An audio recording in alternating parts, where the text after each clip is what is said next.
Now, before I begin, I want to explain that I'm now 25 years old, which means all of the things that happened in my childhood home happened over a decade ago.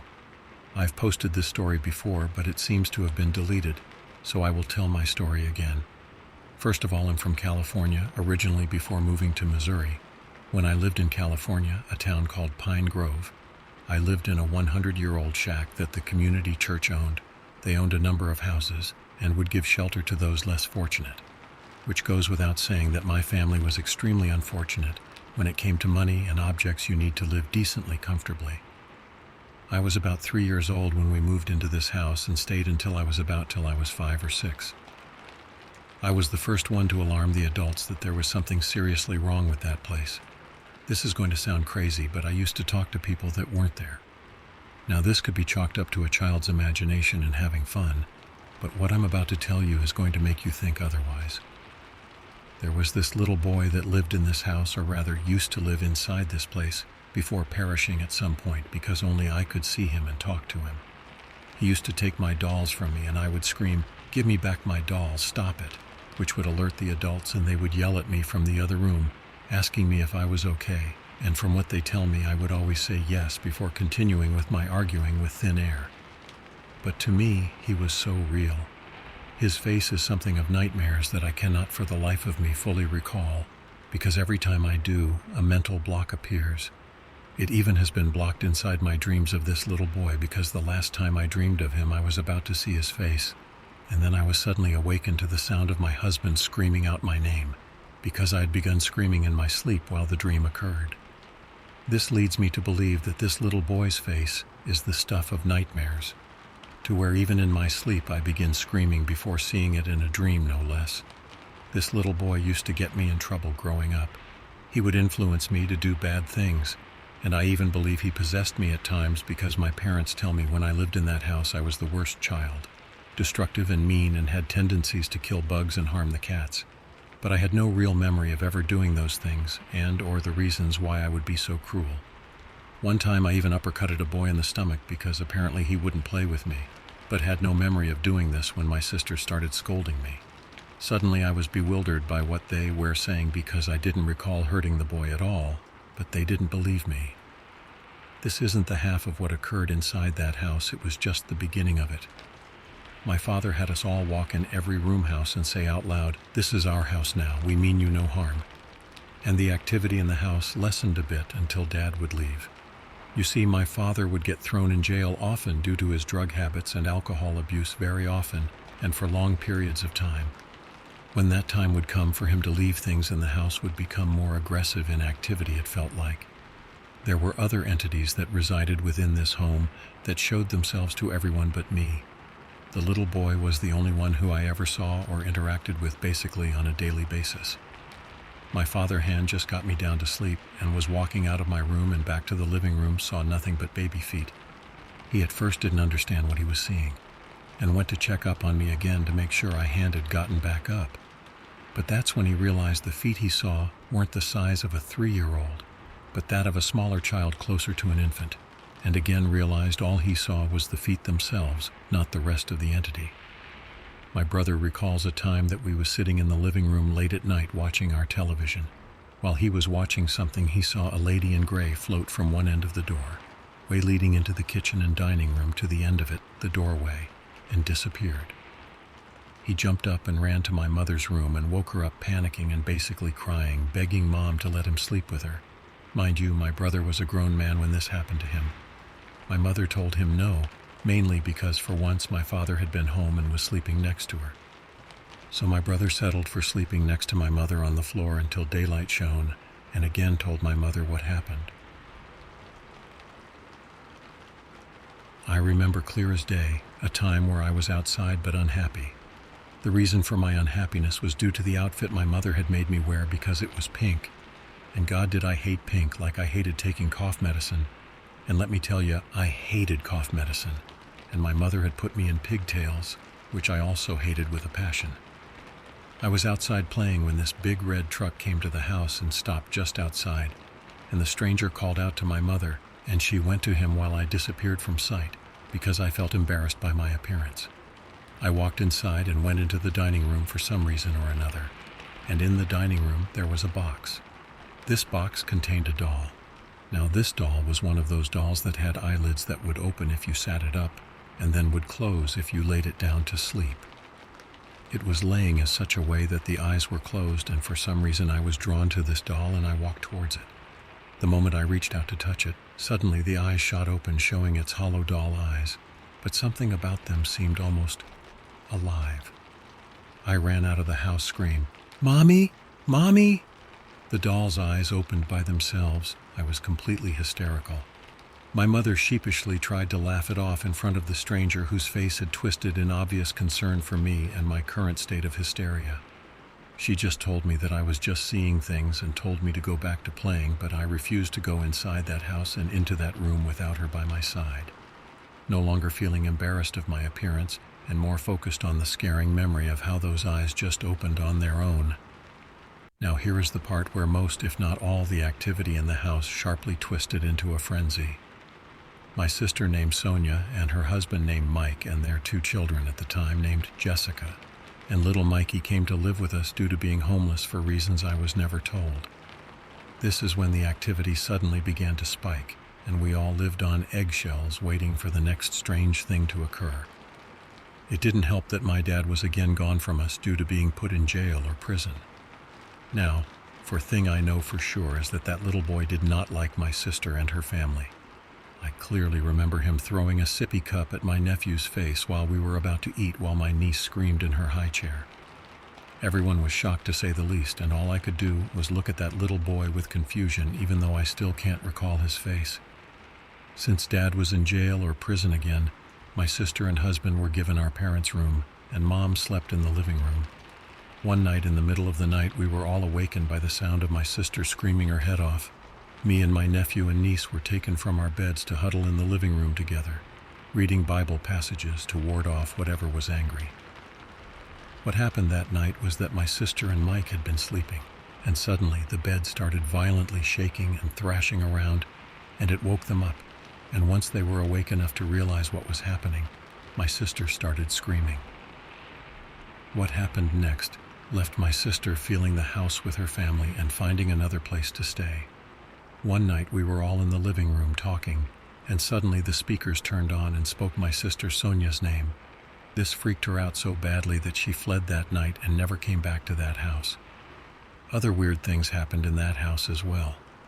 For instance, one night my mother heard a bunch of commotion going on in the kitchen in the wee hours of the morning and became annoyed, thinking me and my other 2 sisters named Tanya and Crystal that lived in the house were up and messing around in her kitchen. She gets up ready to scold us for being up so early and not in bed on a school night, when she was greeted by the sight of an empty kitchen. But the kitchen wasn't the way she left it. All the drawers and cabinets, even the stove and fridge doors, were open, but no one was up or around to do this. She closed everything a little shaken and went and checked on us to make sure we were actually asleep one more time before laying down herself. We all were so scared of that house that we had the preacher from the church come over to bless the house. He walked through every room of the house speaking from the Bible, and once he left the house, he looked to my mother and said, "There is something not right with this place. There's evil here," and left. My mother began putting crosses of Jesus all over the house in hopes of quieting the activity for good, but with no such luck. We have since moved, and that house has been destroyed, leaving behind nothing but the cold and flat top of a parking lot, taking all its secrets and mysterious with it. All I know is, things out there exist that cannot be explained, and there's more to this world than meets the naked human eye.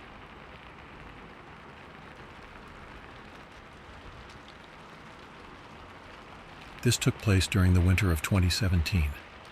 I work at a gas station in a small town in Northern California.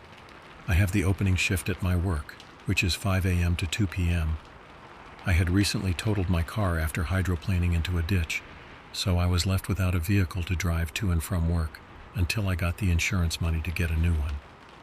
Since my job is only about 1.5 miles from my apartment, I decided it'd be good for me to get some exercise for the time being, so I began walking to work in the mornings.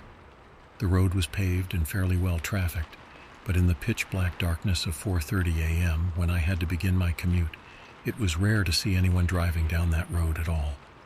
So, one especially cold morning, I began my walk to work along the road, as I usually did. About half a mile in, I always passed by a forested area next to the road, has no streetlights or anything, so I used my powerful flood flashlight to light my way. As anyone would do in the darkness, I was continually using it to peer into my shadowed surroundings as I walked. A half a mile down the road, I began to hear some rustling in the bushes off the side of the road up ahead of me. I began to feel I was being watched. I stopped and shone my light on the bush in question, and just about jumped out of my skin when it emerged from the bushes, but it was just a deer. As it crossed the street and hopped into the scrub on the other side of the road, I told myself to not be so jumpy, and that nothing around here would be a danger to me. If only I knew how wrong I was. About another half mile down the road, the feeling of being watched returned, but this time the hair on the back of my neck was standing straight up. As I tried to convince myself that it was just another deer, my light passed over some bushes a little ways into the tree line to my left, about 50 feet behind me. Keep in mind, the next few events I'm going to describe happened within a few split seconds. My light suddenly shone upon what seemed to be a crouched figure with its back to me, facing a bush. At first I thought it was a homeless man or something, but as I stopped walking and shined my light directly at the crouched figure, I very clearly saw that, to my absolute horror, it was not a human at all. Whatever it was, it appeared to be naked. It had no hair on its body, and its skin was very pale. Its limbs were unnaturally long and spindly. The thing looked like if it had stood up, it might have been more than 8 feet tall. Its fingers were very long and thin, too, and ended in sharp black points like claws. The second I shined my light over it, it quickly turned its head to look at me. Its eyes, they glowed like an animal's eyes do in darkness, like a cat's eyes or a deer's. I didn't get a great look at its face, but whatever it was, I knew it was not human, but it certainly wasn't an animal either. The moment it looked at me, I bolted down the road and didn't look back. Over my own panicked gasping, I thought I heard it chasing me, which made me desperately push myself to go faster. A car's headlights suddenly appeared in the distance ahead of me on the road, and as I kept sprinting, the car soon passed me, going behind me and out of sight. I no longer heard that thing behind me, but I kept running anyways, and I didn't stop until I reached work.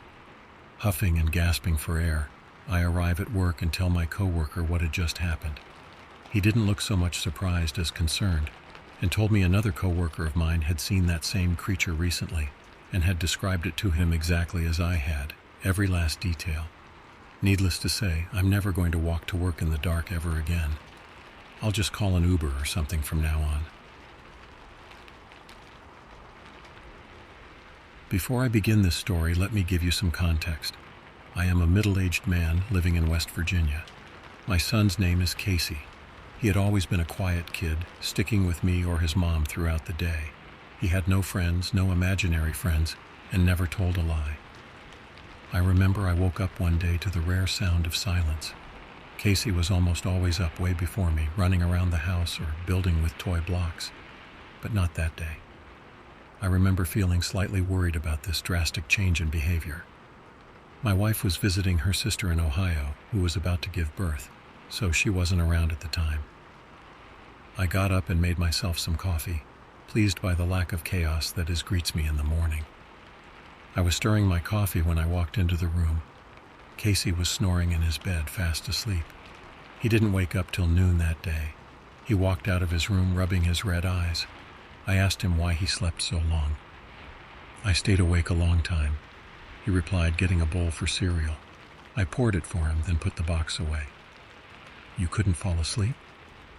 "That would be rude," he said, shoving the food in his mouth. "You always tell me to pay attention when people were talking." I glanced nervously at him. "What do you mean? I didn't hear you talking to anyone." He cocked his head, surprised. "Do you want to tell me who it was you were talking to?" I asked, sipping my coffee. "He won't let me see his face. He never comes inside. He just stays in my window. The shadows block his face," Casey said. "I want to meet him," I declared. The next night I sat with Casey in his bed. "What time did he come last night?" I asked. "When I heard you snoring." My son replied, half asleep. At about 8 o'clock, Casey fell asleep, so I did too a short time after. I think I woke up an hour later to the sound of whispering. I heard Casey talking to someone, but I couldn't hear any replies. But Casey seemed to, because he would occasionally say things like, "Oh, okay," or "Why?" I then assumed that Casey had found himself an imaginary friend. But I decided to play it safe, and so I slept in my son's bedroom a second night. Once again I heard Casey talking, but I couldn't hear a reply. This time I listened to the conversation. It seemed like Casey was begging for something. He kept saying things like, "Please, just one look, please."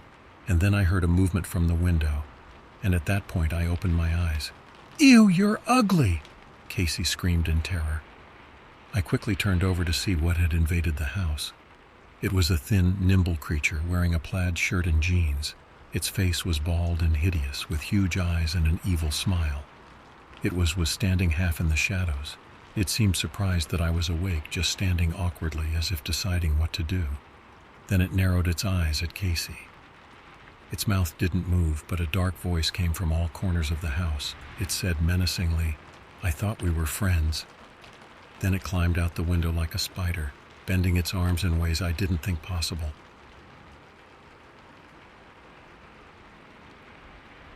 Hi, my name is Daniel, and this encounter took place during Easter weekend. It should be known that I am 19 and I'm no stranger when it comes to alcohol, but I only have like a bottle or two if offered. You see, my dad wanted to spend Easter with my grandmother, who lives by herself up on a small cottage-like place in the Ozarks up in Missouri. Only thing around her house is a few farms and a large forest. Whenever we go to visit, my grandma would always tell us about how she would hear eerie noises coming from the forest at night. We got there late afternoon Saturday, and me and my dad shared a few drinks before we all headed off to bed to get ready for the egg hunt my grandma had for my niece and nephew. Around 1 in the morning, I woke up due to the call of nature and headed downstairs to use the bathroom. After I finished that, I made my way back to the bathroom before stopping as I heard my dad call out for me. I went to where I heard it coming from and noticed it sounded like he was outside. So I began to make my way to the front door before noticing something that stopped me dead in my tracks. There on the couch was my dad, who had a few empty beer bottles on the floor around him, but was very much passed out. And that's when I heard it. It was my dad's voice calling out my name, yet it sounded off somehow. It sounded like someone recorded my dad's voice and played it over a voice modifier. It just sounded so weird, and it was coming from right outside the door. I slowly approached the front door before stopping and went to go take a peek out the window when all I saw was pitch black, but I could see the faint outline of a figure standing at the door. At first I thought it was a man, but then I saw that this thing had horns like some kind of demon. I'm not sure how, but I swear this thing knew I was looking at it, because as soon as I got a good look, it turned and stared at me with these piercing red eyes before saying something that chilled me to the bone. "Daniel, please let me in." At that point, I ran throughout the house, making sure every single window and door was locked tight, and surprisingly no one heard a single thing. Needless to say, I did not get a wink of sleep that night. Easter came and went, although the whole time I felt as if I was being watched, and as we left my grandma's house there in the tree line, I saw it. It stood about 7 feet tall from what I could guess and was covered in this messy black hair. It was built like a man, and I'm sure if I could see its feet, it would have hooves. The head reminded me of a goat and an aged homeless man. Before I could stare any longer, the creature retreated back into the forest. I haven't told my family of this encounter, but I am just glad that I hadn't opened that door. If I did, I probably wouldn't be here today writing this. But now I am filled with concern, because that thing is still out there, and what if it decides to go after my grandma next time? If you live in the Ozarks in Missouri or plan to take a trip there, I warn you to be careful, and if you hear something calling out to you at night, do not go to check it out.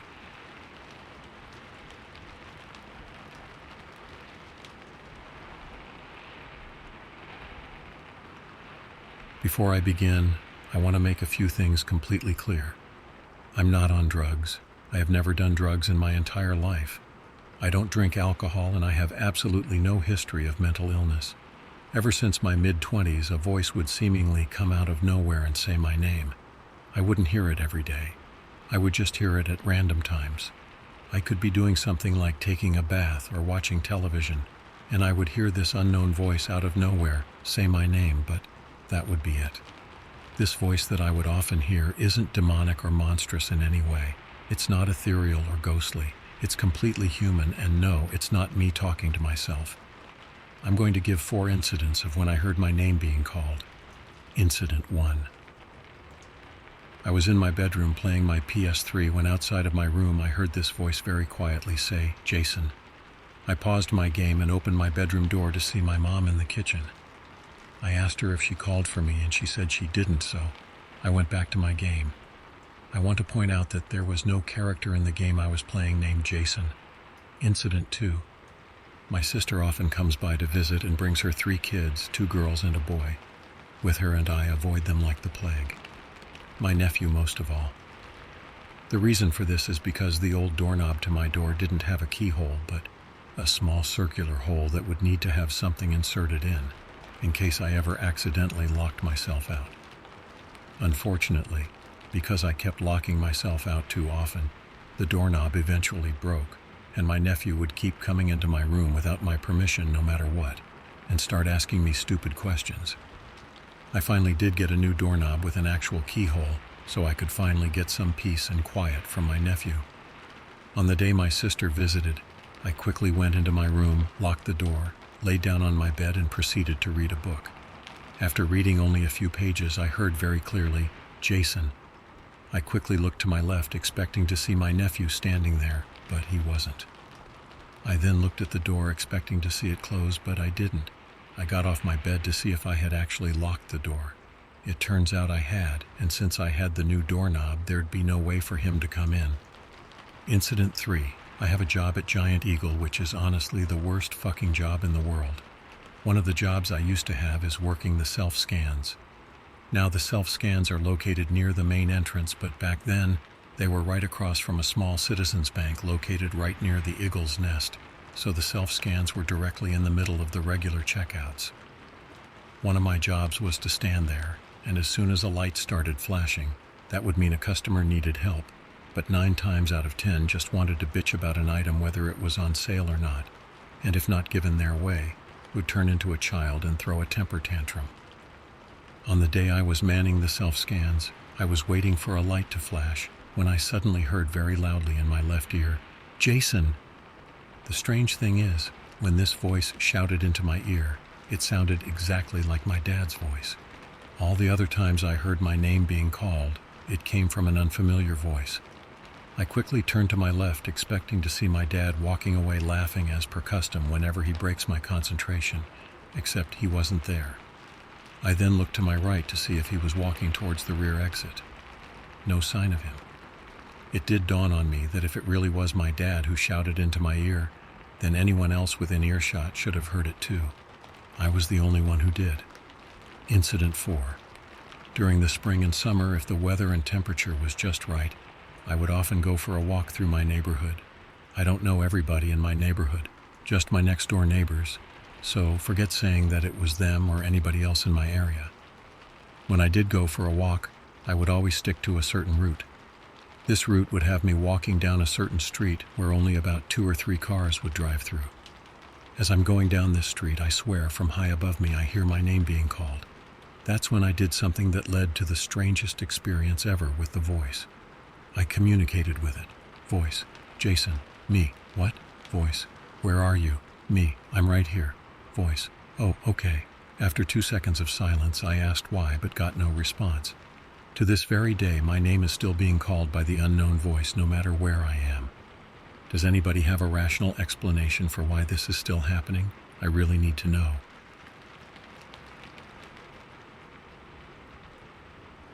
I have had this happen, and so has my husband. One night in the summer of 2000, it was around 3 in the morning and we just got home and he'd went inside. As I was starting to go in, I heard a woman's voice call for him by name, and at this time no one was awake but us. I checked and no one was out. This freaked me out and I ran into the house. Every time someone has heard his name called, it has forewarned of something tragic. In February of 2001, his mother died. But one of the first times it happened was when he was younger, and his sister and their friend was sitting talking with him, when the sister and friend heard his name called by my husband's and his sister's mother. He didn't hear it, and they looked at him and told him that he better go see what their mom wanted. They found out that she had not called for him, but her mother had suffered a heart attack at that moment and was rushed to the hospital. She lived, but it scared them. In late summer of 2000, I was sitting with my brother, and we were helping keep watch over my husband's mother. My brother was married to my husband's sister at the time, too.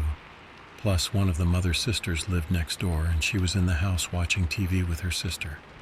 Suddenly, she comes out and asked me what I wanted. I told her I had not said anything. My brother and one of her sons vouched for me, and she got worried.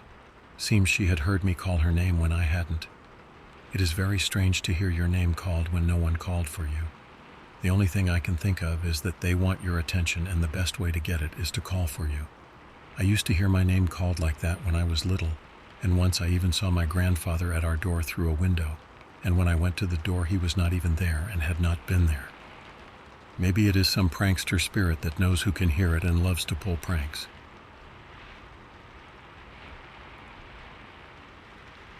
My name is Mariah. I'm 24 years old and I live in Missouri. I've had a lot of paranormal experiences in my life, but there is one I will never forget and that I still think about to this day. When I was about 3 or 4 years old, my mom, stepdad, and I went up to St. Louis to visit my stepdad's sister and her family. I don't remember much about what we did that day, but I do remember almost every detail of that night after everyone went to bed. My stepdad had a room upstairs next to my step-cousin's rooms. My aunt and uncle had a room on the main level, and my mom and I were in the living room on the main level. In the living room there were 2 couches that faced each other with a coffee table in the middle. I was on one couch and my mom was on the other, snoring away. Being in a place that wasn't my own bed, I found it hard to fall asleep. While laying down, I eventually started playing with a stuffed animal I had laying next to me. I was playing for a few minutes when it happened. Suddenly, I had a terrible feeling someone was watching me. It was an extremely strong feeling that I haven't experienced since that night. It shot fear right through me and made me feel panicked. I looked straight up since that's where I felt it was coming from, and what I saw will forever haunt me. There was a scary-looking man in some kind of a uniform looking straight down at me, smiling. The thing that scared me the most were his eyes. They were just empty black eye sockets. He looked evil. I find it hard to believe that a good spirit would manifest that way. I gasped and pulled the covers over my head. I remember shaking and sweating as I thought to myself, "That is not right. Something's not right." After a few minutes, I finally got the courage to peek from behind my blanket and found nothing. He was gone. I jumped up and ran over to the couch my mom was on. I shook her, trying to get her to wake up. I remember frantically whispering, "Mommy, Mommy." There was a scary man standing over me. In her half-asleep state, she told me it was just a dream and that I needed to go back to bed. I curled up on the couch next to her as best as I could and looked around. It still felt like someone was watching me, but I didn't see anything. I pulled the covers over my head and softly cried, and then eventually fell asleep. I'm 24, and still to this day, I'm not sure what I saw. The only theory I can come up with is that it was a negative spirit lingering around that house. My step-aunt's husband was an alcoholic, so I wonder if the spirit was attracted to his lower vibration. And why would a spirit manifest itself like that to a little girl? Why would a spirit want to have empty eye sockets and show itself that way? I'm not sure. Please comment with your thoughts and theories, and thanks for reading.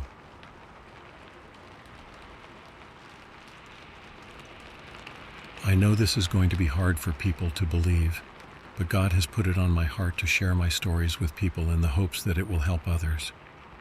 I am a 39-year-old man, and I am what could be called a spiritual warrior of God.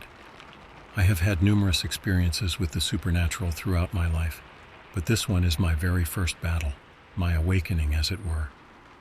When I was 16, I was hanging out a lot with a female friend of mine. We lived in a podunk little town in Texas that was really nothing but a 4-way stop sign and a phone booth. But where she lived was the very definition of the middle of nowhere. Way down a narrow old dirt road completely surrounded by woods and brambles.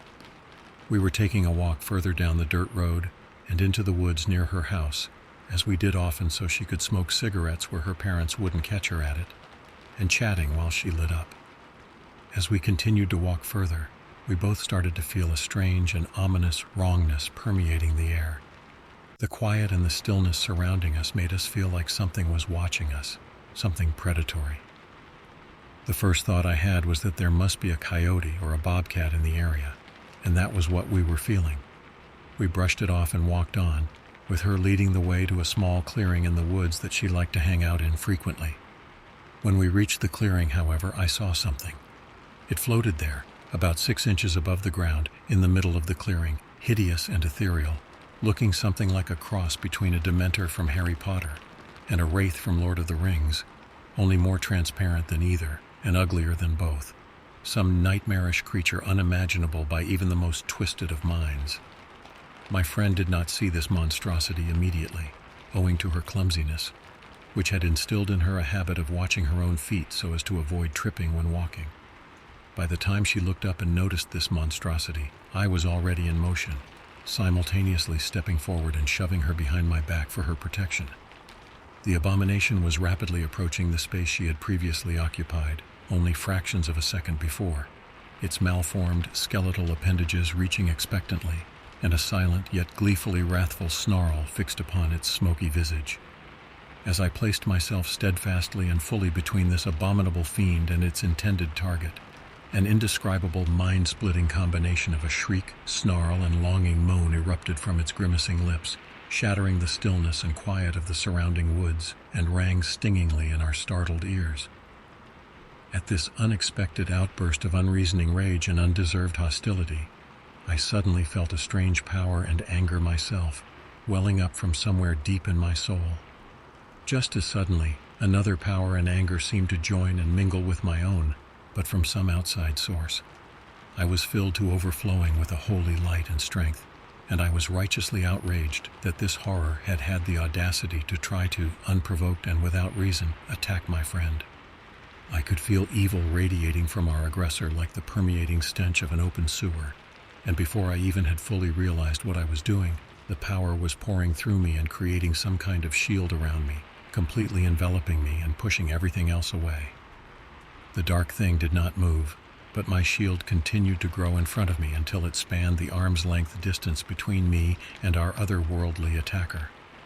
It grew until it came into contact with the thing, at which point the monstrosity was not repelled but completely vaporized, like a delicate soap bubble filled with smoke bursting on a fresh blade of new spring grass.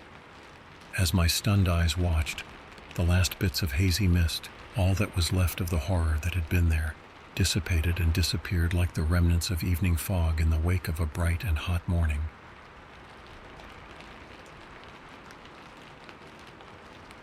My friend slowly moved from her position, where she had been cringing in terror against my back, to peek warily over my shoulder at the emptiness in front of me. She was in obvious shock. She began to ask incoherent questions, babbling statements in rapid-fire succession, and displaying a show of total verbal incontinence that comes of sudden relief after unexpected mental trauma. I understood how she felt, as I was trying to collect my bearings and come to some understanding of what had just happened myself. Then she just stopped. I sensed that she was about to faint even before she started falling, so I spun around just in time to catch her before she hit the ground. She leaned limply against me, like an overcooked spaghetti noodle left too long in the pot. We just stood there for a while, me holding her until she could regain her footing and stand on her own.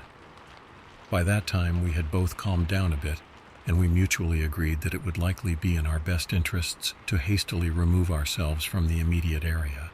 So we began walking at a moderate speed in the general direction of her house. We were about 3/4 of the way there when she said she needed to stop and rest, which was her way of saying that she wanted a cigarette. I didn't really blame her, considering what we had just been through. She looked at me contemplatively as she smoked, and I could tell that she was trying to come to a decision about something. It was then that she chose to confide in me that she had been seeing strange things her whole life, and that the majority of her shock had stemmed from me seeing it as well, rather than the creature itself. She confessed that she was actually terrified most of the time, and that at times she had come to believe herself to be insane, that she had convinced herself that all the things she saw were actually just delusions of her own mind. I assured her that she was perfectly sane. Then I told her with a wink that she was still weird in my opinion. She barked out a hoarse laugh, then gave me a light, playful shove. She then became solemn again and told me that I was the only one she had ever known that made her feel truly safe. She begged me to spend the night at her house just to be sure nothing else happened. I had to explain to her that my mother would never allow me to spend the night at a girl's house, and considering what she had just told me, that it was inevitable that she would see something else eventually, but that she did not need me with her around the clock in order for me to protect her. She seemed understanding enough, albeit a bit disappointed. I then promised her that she would be under my protection from then on, and that for as long as she wished to remain under my protection, nothing would harm her.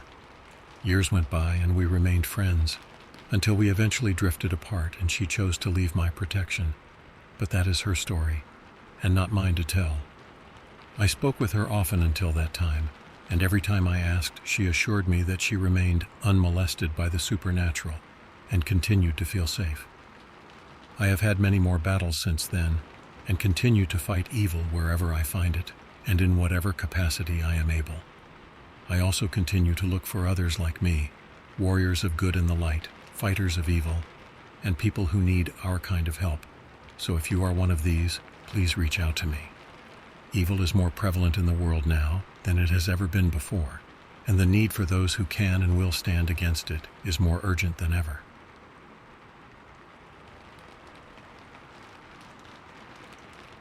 I am a Dutch girl in her early 20s now. When I was younger, I had a best friend. We met in kindergarten and were immediately friends. She was Ukrainian but moved to the Netherlands at age 5. When we were about 13 years old, she started to get a little bit rebellious. One day I was sleeping over at her house and her mom had to work until somewhere in the middle of the night.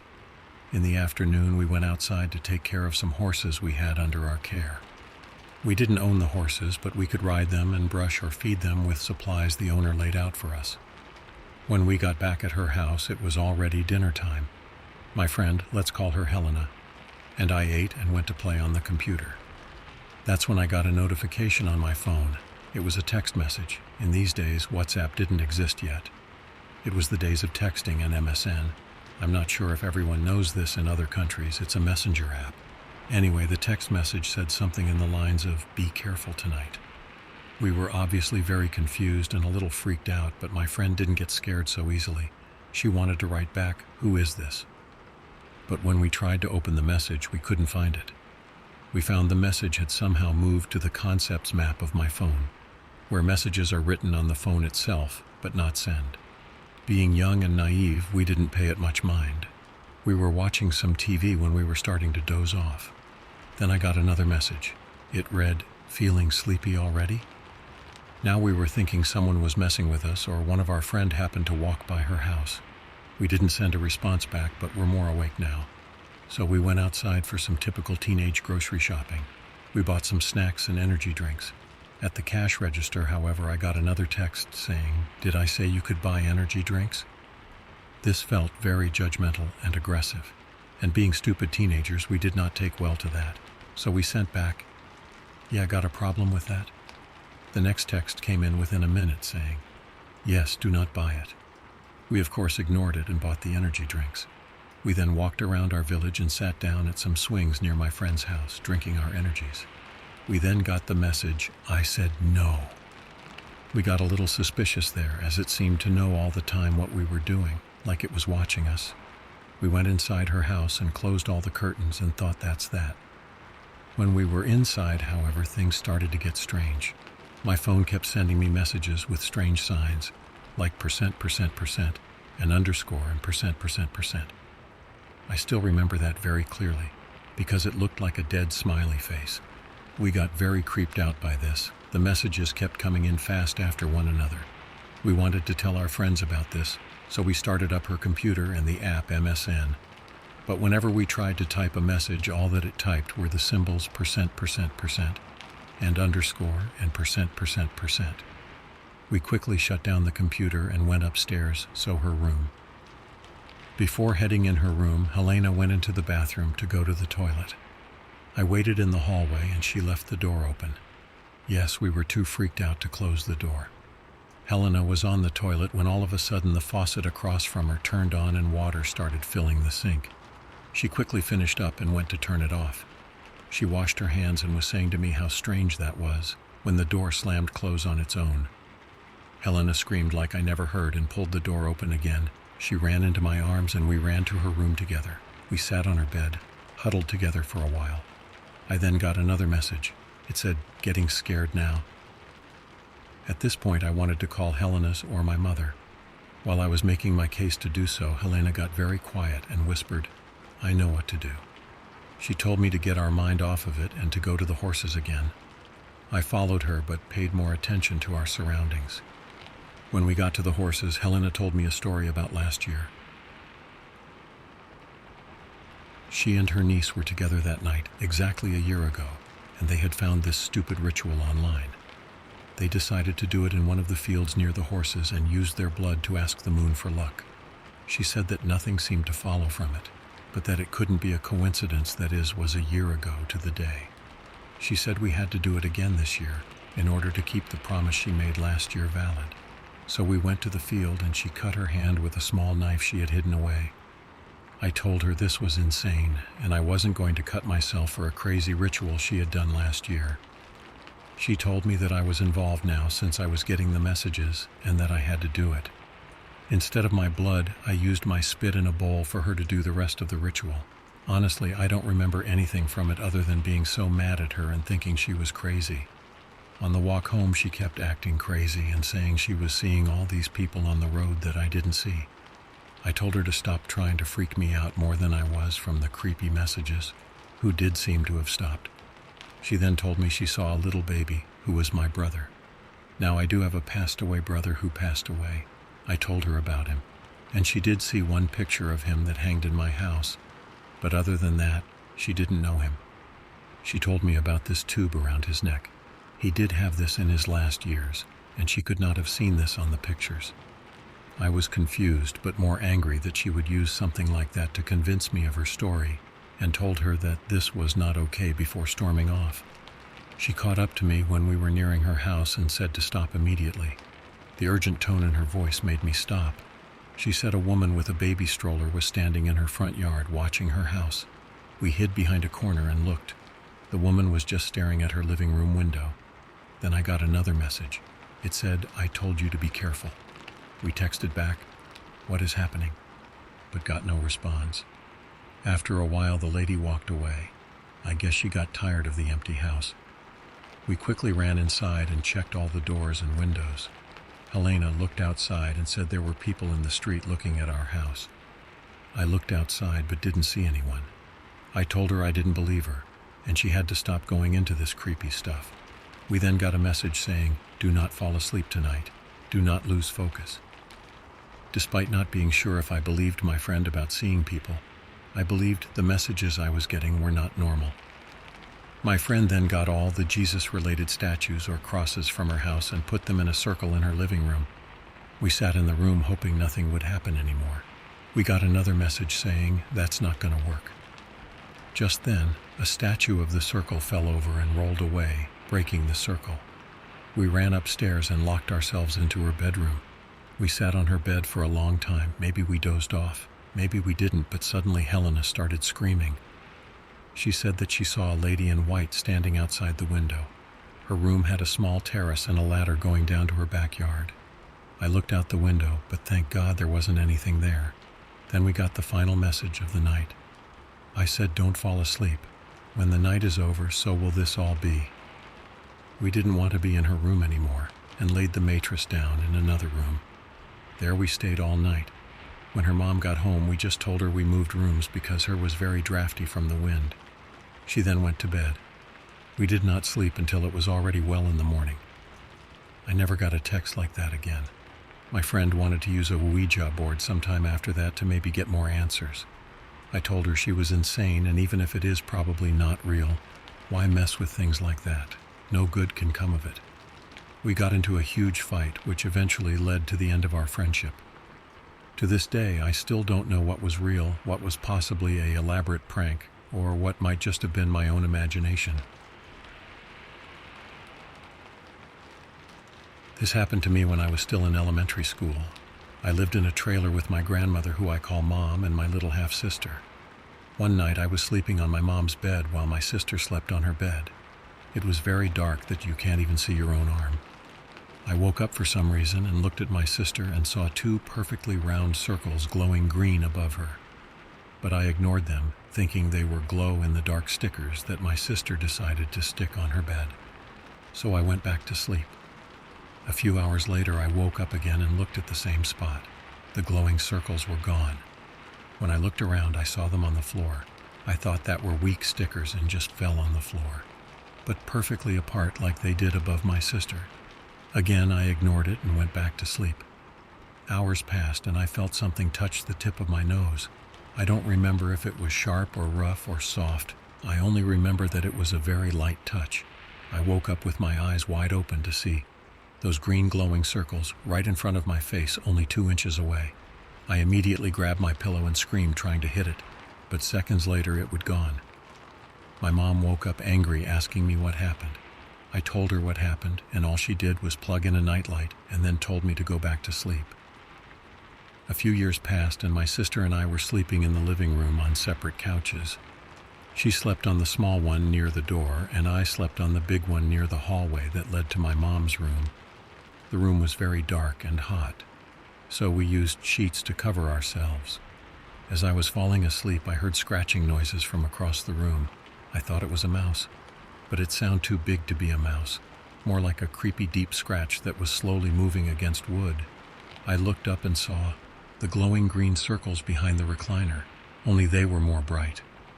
The one on the right was perfectly round, while the one on the left looked a bit crooked, as if it were peeking from behind the recliner. I stared at it in fear, not knowing what to do since my mind was empty at the moment. After staring at it for what felt like hours, it blinked, a 2-second long blink. I thought it was probably light from the window, but the window was covered up. So I thought it was a prank, but none of us were good at any pranks. So I quickly covered my face with the sheet, but the thought of it attacking me when I wasn't looking made me look out of the sheet. The eyes were still there, perfectly still and still staring. I was afraid of it running to me or even moving, so I covered my face again, only to have that other thought go through my mind. So I panicked, covering and uncovering my face very quickly like an idiot while the eyes stayed still. Finally, I screamed for my mom while crying in fear. Obviously, she got up, taking her time to come down the hallway. So my sister woke up from my crazy loud screams. My mom, finally arrived to the living room. She made a mistake and turned on the lights, which made the eyes disappear. I immediately told her it was the eyes again, behind the big chair over there. She walked up to it to find nothing, not even scratch marks. So she decided to take me to her room. But while we walked in the hallway, I felt something gently tug on one of my ponytails. I ran to my mom's room and turned on her lamp, crying. We moved out a few months after we had enough money to leave. But the day before we packed, my mom told me something that made me feel relieved. She told me that she saw the eyes, only they weren't green. So what did we see? And why did we see it in different colors? To this day, I still haven't found out the answer. I just hope we never see them again.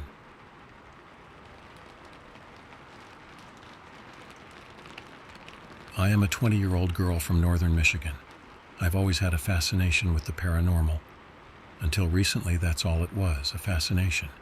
But ever since I started working night shift at an adult foster care home, my beliefs have changed. Before I jump right into it, here's a little bit of background information. My facility is a huge 15-bedroom, 3-story house.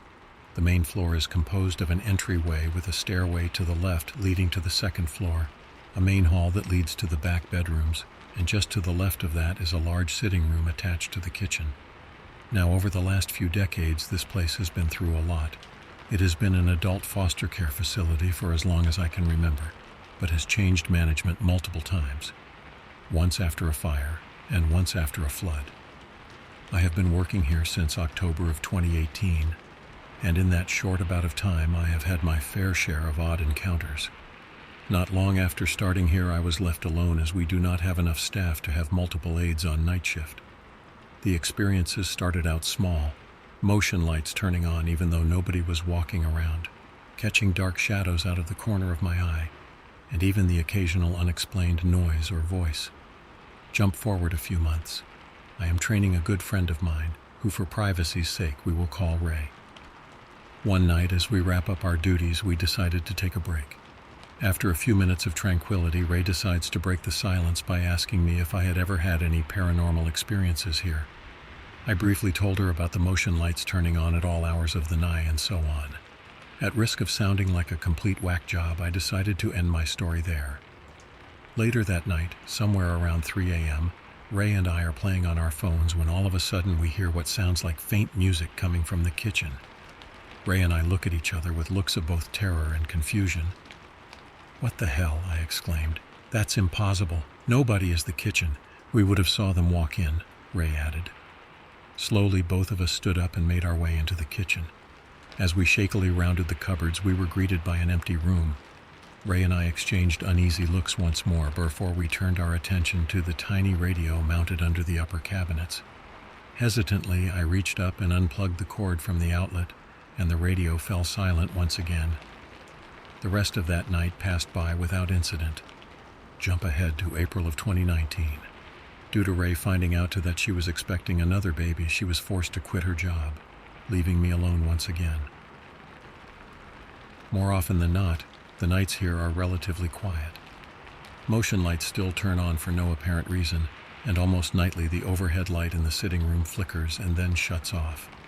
I do my best to ignore it and convince myself that it's just faulty wiring. But recently things have gotten even more strange. Due to nights being slower, we are allowed to be on our phones as much as we like, so long as it doesn't interfere with resident care. I typically spend my time watching Netflix. Occasionally, I will have to stop my show to help a resident. When I do so, I make sure to not only pause my video, but to also lock my phone in order to save battery power. Upon returning to the sitting room, I often find my phone playing Netflix on full blast. Since experiencing all of these events, I decided to share them with my boss, as he is also interested in the paranormal. To my surprise, when I finished my story, he was not the least bit shocked about my encounters. He proceeded to tell me that he has had multiple night shift workers tell him about their own similar experiences.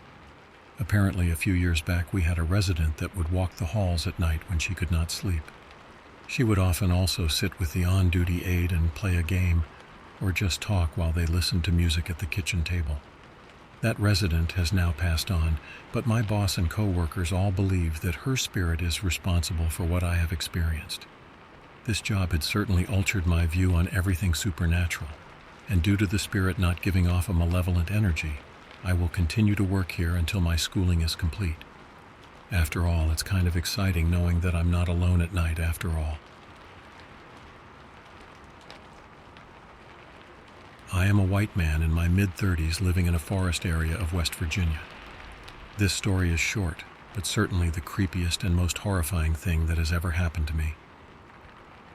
I had just gotten a German Shepherd puppy from the dog pound, and needless to say, I watched her like a hawk.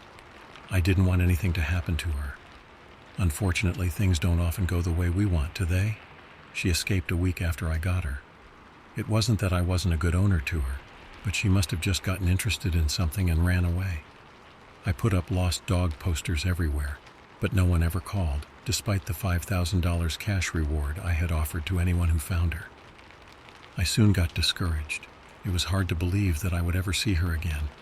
One night I was sitting in front of the TV, not paying attention, but just thinking, and I heard a familiar bark.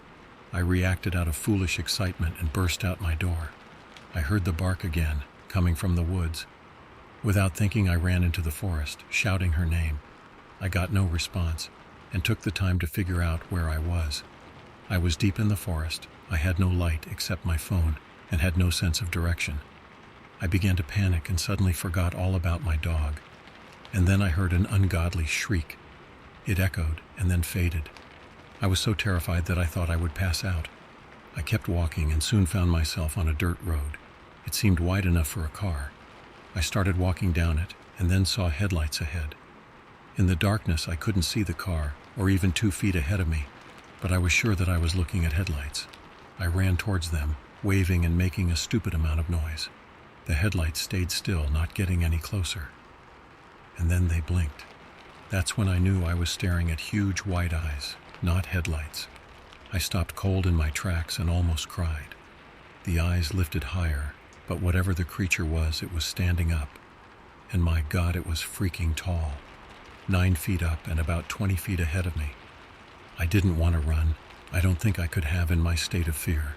Instead, being the idiot I am, I turned on my phone and aimed the light at it. He was wearing a red plaid shirt and jeans.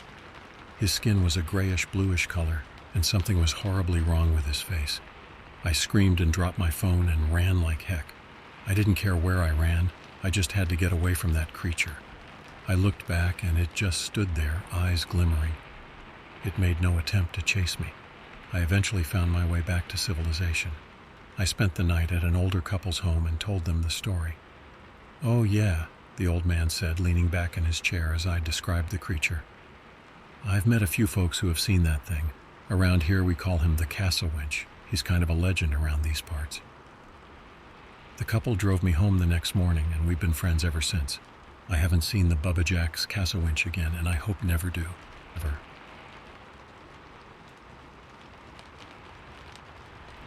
To start off this story, I live in Alaska, and this story took place when I was about 10. I'm F15. So on to the story. During the summer, I always went camping. When I went camping, I went with my old best friend and her family. I'll call her Anna for privacy. But during this summer, her father decided we'd go to like the middle of nowhere and camp. I was not up for it, but I didn't want to be at home, so we went to camp for the week. Everyone who went on the trip was my friend Anna, her father, her 2 brothers, her brother's girlfriend. Once we got to the camp, I was scared to get out because I saw a sign that said, "Be aware of bears," and being little, I thought I'd get attacked if I was ever alone. Also, we left really early in the morning and didn't get to the camp until 2 p.m. I was really tired and sore from being in the car so long and eventually got out of the car to help. The camp we went to was surrounded in woods and had a little pit for a fire and was good for our tent. Later on, we finally got settled and Anna wanted to go fishing. We saw a lake and a stream. We grabbed our fishing poles and tried to leave on our own when we were stopped and were told to go with her brothers and the girlfriend. We had to make our own path, and her older brother had a machete to cut a path, so we finally got to the stream after like 5 minutes of walking and had a lot of fun. Then out of nowhere, we all got like a chill down our backs and got spooked. And I started saying I wanted to go back to camp, and then Dan, the oldest, said to stop whining, and if I wanted to go back, I had to go on my own. And Anna said she'd go back with me, and so we left and went down the path that we thought we made. And in reality, we didn't, and didn't realize it wasn't our path until we got to a dead end and were surrounded by raspberry bushes, then started freaking out. And out of nowhere, we heard something walking through the woods going towards us. And I said it could be a bear. Then we started freaking out more because we couldn't see anything. Then I noticed the smoke from a fire not too far but not close. It was past the bushes. That's when I dropped my pole and grabbed my friend Anna, and we ran through the bushes and Devil's Club, a stick-like plant with big leaves and spikes. I didn't even notice how much it hurt from adrenaline and the fear of getting caught by whatever was following us. When we finally got through the bushes, we were a bloody mess. Our legs were covered in blood and dirt, and our clothes were torn, and we ended up in a different campsite next ours. And the people stared at us confused. I looked back at the woods to see a huge black figure go back into the woods. I was relieved to see it go and collapse to the ground. And that's when the couple helped us up and brought us to our camp. And when her family saw us, they all freaked out and asked us where we went. And for the next hour or two, we explained what happened. And they told us we were gone more than an hour, and they tried looking for us. And for the rest of the trip, my friend and I slept in the truck. Ever since this incident, I've never gone camping in that area and camp where lots of people are. And today I still don't know what was in the woods and what it intended to do if it got us. And I'm glad it didn't. And to this day we still talk about this incident.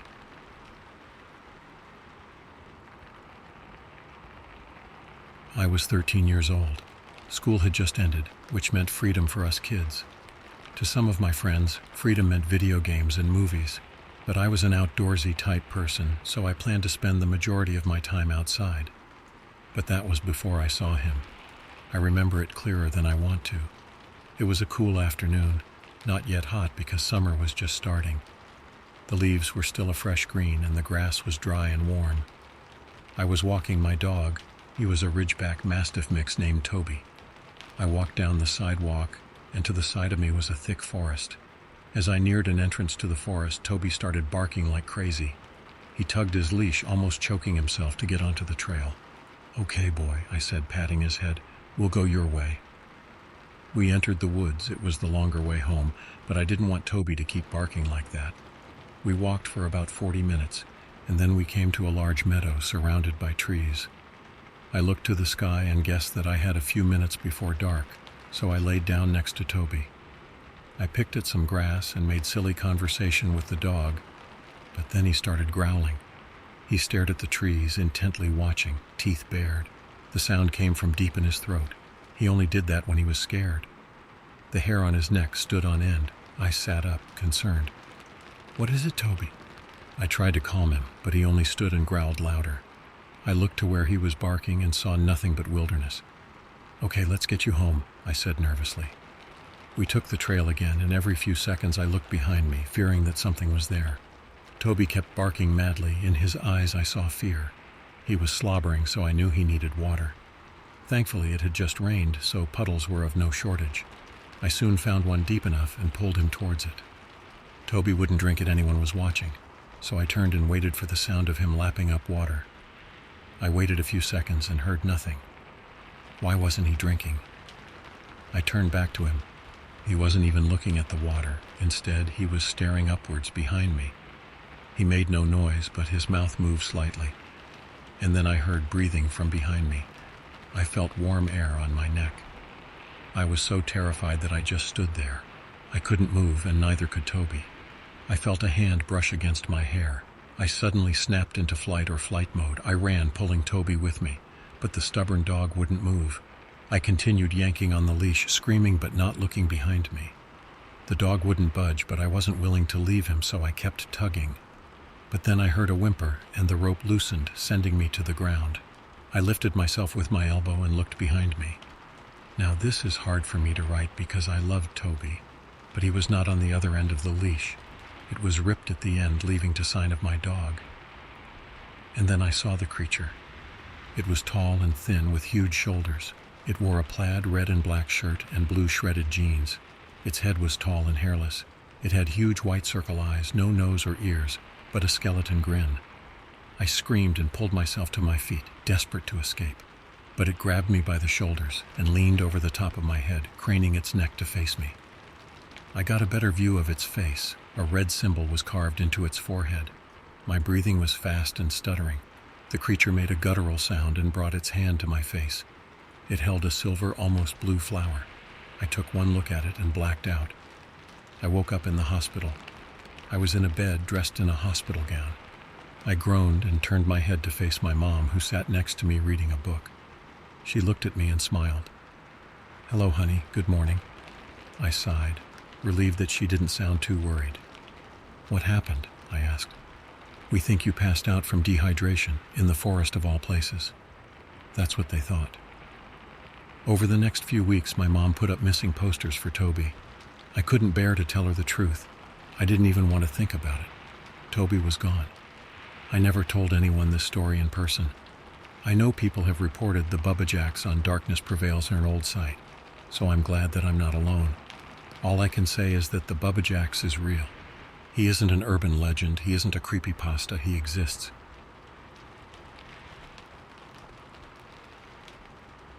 This strange and eerie event happened when I was 12 years old, so I was pretty young at the time. My mom and I decided to buy tickets to a WWE live event. This event was located at UTEP at the Don Haskins Center. I'm 13 now, and I still remember everything so clearly about this terrorizing event. It was spring at the time, and me, my mom, and my best friend, who had decided to go to our first professional wrestling event.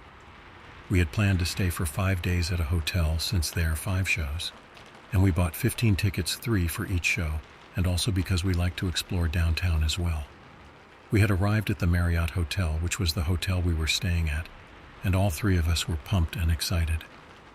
We unpacked our things and brought our money with us in case we wanted to buy merchandise, and put our stuff in suitcases in 3 separate sections. There was only one closet, so we had to make it work for all 3 of us. It was basically just me and Mom. We had brought my best friend so he can experience how exciting it was. We had already unpacked our stuff, so we decided to head over there now instead of later, so we could be early and not have to wait a long time. About 10 minutes later, we had arrived and got a pretty close parking spot, which was sweet. We had the best experience ever. An hour into the show, I had to use the bathroom, so I took the chance and decided to go. Then as soon as I went in, I felt someone or something touch my shoulder, and I shrieked, but I refused to turn around. By the time I had turned around, I was processing what had just went down. I heard a shriek from the stalls, and I kicked the door open and found my mom in the stall. "Honey, calm down. I was coming to check if you were okay because you were taking so long." I turned as red as a beetroot. After that incident, I came out of their bathroom and it was intermission, and all three of us decided to go buy some souvenirs and more food and drinks while we had the opportunity. We arrived back to our seats with what we had bought from the stands, even though we spent a lot of money. But what was going to a show and not buying food and merchandise? The night was fun and entertaining until about 8 p.m. Being the kid I was, I had decided to get a large drink, which wasn't a good idea because now I had to use the bathroom again. I had to muster up courage because of the incident that happened earlier. I got up and bravely went inside the restroom. Once I went in, I told myself, no matter what happens, you'll go in and out. Of course, that didn't happen because I got bored and decided to stay a bit longer and play games on my phone. After 5 minutes, I decided to walk out when this happened. I had my handle on the door when I heard a loud shriek from the stall. I was just standing there petrified and pale, not wanting to turn around, but I did so. "Hello, anyone in here?" I called out. There was no answer.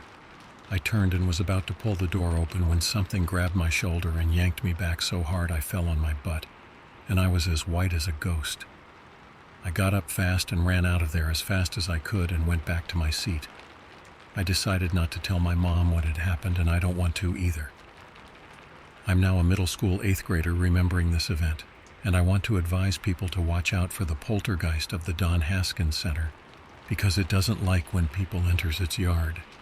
No matter who you are, always watch your back in that restroom before it attacks you like it did to me.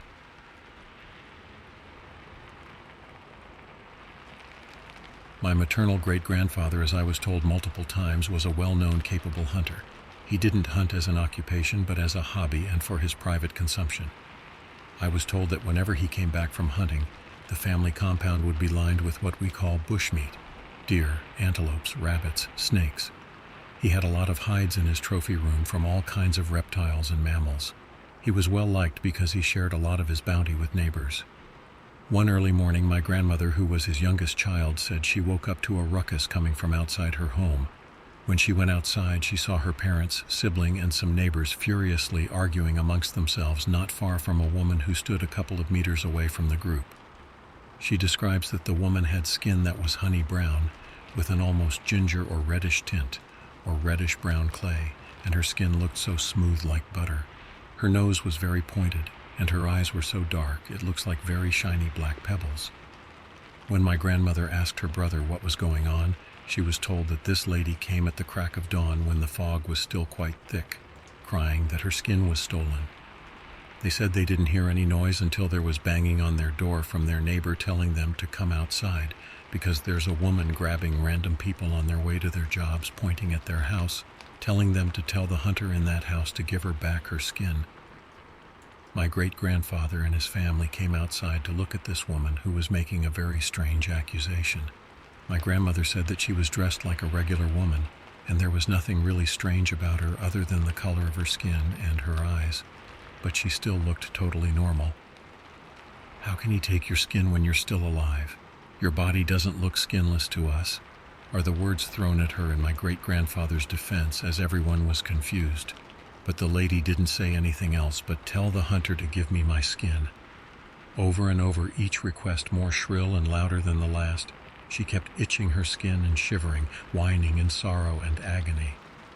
My grandmother's neighbors try to get close, but she steps back and wails even louder.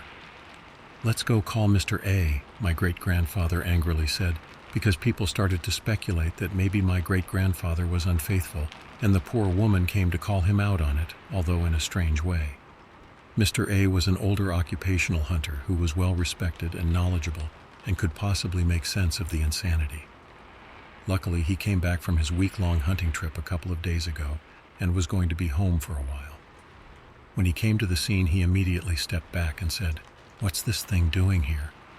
Everyone was shocked into silence because they couldn't understand why he referred to her as an IT rather than a her. When he was asked what on earth he meant, he very angrily turned to my great-grandfather, yelling at him, "Have you learned nothing of what I taught you? Did you open your eyes before you went into the forest?" My great-grandfather looked positively scolded, according to my grandmother, and he stammered that he didn't because he wasn't going that deep into the forest, and he wasn't staying more than a night in there. Now everyone was even more confused. Mr. A gruffly asked him if he took anything he didn't hunt himself, and he said that while he was preparing a kill, he saw a nice shiny coat of a chital, also known as a spotted deer, hanging from a branch, and he just took it since maybe a hunter who skinned the deer must have forgotten it there. Mr. A, according to my grandmother, immediately started yelling and calling my great-grandfather names for being so foolish. "Do you recognize the hide you took among all the hides you have in your trophy room?" he asked my great-grandfather, who hesitated, contemplating if he could distinguish it from the rest. "For your sake and for the sake of your family, you better remember which one it is, because if you give it the wrong skin, your family will suffer the consequences," Mr. A gravely warned. Everyone looked at the woman who had gone silent from the moment Mr. A arrived. She simply just stared at my great-grandfather with vacant, still eyes without blinking. Mr. A asked that all the hides in the trophy room be brought out and to allow IT grab the right one to avoid the fatal mistake of handing it the wrong one. After it was done as he instructed, the woman, very cautiously and skittish, walked towards the lined spotted hides and bent in front of a particular hide and made a deep whine as she grabbed it, and immediately, without so much as a backwards glance, ran for the woods with it like she couldn't wait to use it, leaving everyone even more confused. Now turning to Mr. A for clarity, he said that woman isn't a human, she's a chital, spotted deer, a shape-shifting one. Turning to my great-grandfather, he said he was at the wrong place at the wrong time. It could have been so worse for him. Apparently, the shape-shifting deer had shed its hide in order to look human and go into town, or just interact with humanity without being perceived as anything other than. In my culture, there are such animals of all species who we consider to be entities, manifested in physical form, aka the animals we can see. They can be wild or domestic animals like your household pet cat, dog, bird, etc., but have the power to take human form. These beings could blend in well enough to be the market woman you buy your vegetables from, your friend, or even lover. These entities leave their hide in safe places so they can go back to wearing it and becoming animal again whenever they please. Who knows how long that shapeshifter had been out of her skin for to be so desperate to have it back. My great-grandfather happened to pick a shapeshifter's hide. Mr. A says he was lucky, because if she had walked in on him taking it, he would not have came out of the forest alive. And the docile behavior it had when requesting for it is because it's out of its own territory. And I know you're probably still wondering what Mr. A meant by asking if my great-grandfather opened his eyes before he went to hunt. Well, hunters in my culture have a particular well-guarded medicine they mix in a little gourd that they line their eyes with like kohl or eyeliner. It must be applied on their waterline, which usually causes their eyes to tear up as the power mixes with their eyeballs. This powder allows them to truly see beyond the human eye. Think of it as opening the third eye. It is used for cautionary purposes to be able to distinguish between regular deer or shape-shifting deer or any animal species. They see the true form of the shapeshifter and can avoid harm or causing harm to something more powerful than they can comprehend. So many stories of hunters who unknowingly shoot at shape-shifting animals only for their own children or relatives to sudden drop dead back home with a fatal wound in the same place they shot the shapeshifter unbeknown to them. They drag the body of the dead animal back home only to find a dead child or wife with the same mortal wound. My great-grandfather was lucky he didn't shoot the deer but just took its hide, which comes with its own consequences, but as long as you can return the hide to it without problems, you're good. Moral of the story, all is not as it seems. I found myself looking at my new puppy, gifted by my mother as a late birthday present, looking for signs of any otherworldly intelligence. "Are you also a girl?" I asked the cute puppy, but only got a happy yip and a rapid, excited tail wagging.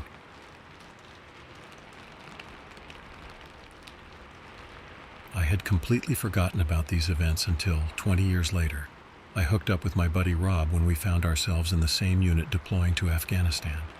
Fort Riley in Kansas is the home of the famous U.S. Army 1st Infantry Division and is one of the Army's oldest and most haunted posts. While I was a member of the Big Red One, the nickname for the 1st Infantry Division, I served as a member of the division's Air Defense Battalion. We had a live fire exercise coming up, and so the day before, we had a 2.5-ton truck called a Deuce and a Half, loaded with thousands of 20mm ammunition rounds for our M163 Vulcan tracks, which we would fire at remote-controlled drones the next day. The truck with the ammunition was parked in what was called an ammunition staging area, or ASA, located somewhere deep in the forest. The ammunition needed to be guarded at all times prior to the unit picking it up and transporting it to the firing point, and me and my battle buddies Jerry and Rob were detailed to be the night guards. We were all just privates at the time, and we dutifully piled in the back of a HMMWV along with our sleeping gear, flashlights, books, and anything else we thought we needed to pass the time, along with jugs of water, a case of MREs, and a cooler of iced drinks. We were also armed with 2 hardwood batons about 3 feet long, just in case. The driver of the HMMUV was the sergeant of the guard named Sergeant Herring. He was a short man who was overweight, out of shape, and had the reputation of being a lazy and not a particularly effective squad leader. Sergeant Herring drove us down the hardball road out behind the battalion motor pool, which turned off onto the tank trails which led to the firing ranges and maneuver training areas where battalions of 1st Infantry Division tanks and armored fighting vehicles regularly conducted war game exercises. We bounced around in the back for a few miles over meandering fields and low wooded hills before Sergeant Herring turned off the main tank trail to follow a smaller dirt trail which led deeper into the forest. It was 4 in the afternoon, and the 3 of us stuck in the back of the bouncing cargo compartment of the HMMUV said nothing while we tried to get comfortable and catch a catnap. Sergeant Herring turned around, backtracked, took different trails, then backtracked again, obviously lost. Finally, however, he found the trail that he needed to take, which led us down into a shallow valley. He was flooring the HMMWV down the winding trail, which was only wide enough to allow 1 vehicle, which jostled us around even more in the back. Recklessly, Sergeant Herring followed the dirt trail up a slight incline which led to another hardball road. The incline led to a low plateau with a square compound built on it. The compound was simply a concrete parking lot about a quarter-mile square surrounded by 2 chain-linked fences, topped with razor wire. Parked in the center of the parking lot underneath the lights was the Deuce and a Half truck with the ammunition. 2 one-story shacks were built outside the fence next to the gate which led into the fenced-in parking lot, and Sergeant Herring parked the HMMWV next to the smaller of the 2 shacks. "Get your gear and get the hell out," yelled Sergeant Herring from the driver's compartment. "This is going to be home until we're relieved tomorrow." Me, Rob, and Jerry jumped out the back of the HMMWV and gathered our gear. The door to the small shack opened, and another squad leader, a lean, good-natured staff sergeant with a handlebar mustache named Staff Sergeant Sleet, came out saying, "You're late, Sergeant Herring. It's almost 1800 hours. My guys are going to miss dinner chow at the mess hall. Did you get lost again?" "No, I did not get lost," said Sergeant Herring, offended. But we just smiled and nodded at Staff Sergeant Sleet behind Sergeant Herring's back. 3 other soldiers emerged from the larger shack, which turned out to be the guard shack. They were friends of ours from Staff Sergeant Sleet's squad, who had the day shift guard duty. We exchanged greetings as they piled into the HMMWV to go back to the main post at Fort Riley, their duty day completed. Staff Sergeant Sleet climbed into the driver's seat and said, "Hey, Sergeant Herring, 1st Platoon will be coming to relieve you at 0800 tomorrow. They'll be bringing out hot chow for breakfast."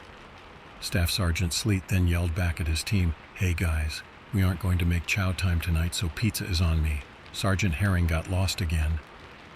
The soldiers in the back of the HMMV laughed as Staff Sergeant Sleet pulled away from the compound. As they turned onto the dirt trail, my buddy Paul, who was sitting in the back of the HMMWV, suddenly yelled to me, "Rob and Jerry, hey, watch out for ghosts. They say this ASA is haunted." We stood there watching the HMMWV disappear, and I turned to Sergeant Herring and said, "What did he mean by this ASA is haunted?" "Nothing. It's nothing," replied Sergeant Herring, sounding angry and flustered. Sergeant Herring pointed at the larger shack and said, "Throw your gear in there. That's where you three will be spending the night. You'll each be doing roving patrols around the perimeter of the fence in 1-hour shifts. You." Sergeant Herring pointed at me. "I saw how you laughed when Sleet said I got lost. You pull first guard rotation. Get out there." "Do we have radios?" I asked. "You know, in case of ghosts." "Knock it off," said Herring. "We don't need comms because there's no such thing as ghosts." In other words, Sergeant Herring had forgotten to bring the radios, meaning we had no communication between the ASA and our headquarters if something unexpected should occur way out here in the middle of nowhere. Sergeant Herring gathered his gear, including a portable television, a cooler, and a mini grill, and stomped off towards the smaller guard shack that was meant for the sergeant of the guard and had electricity and air conditioning.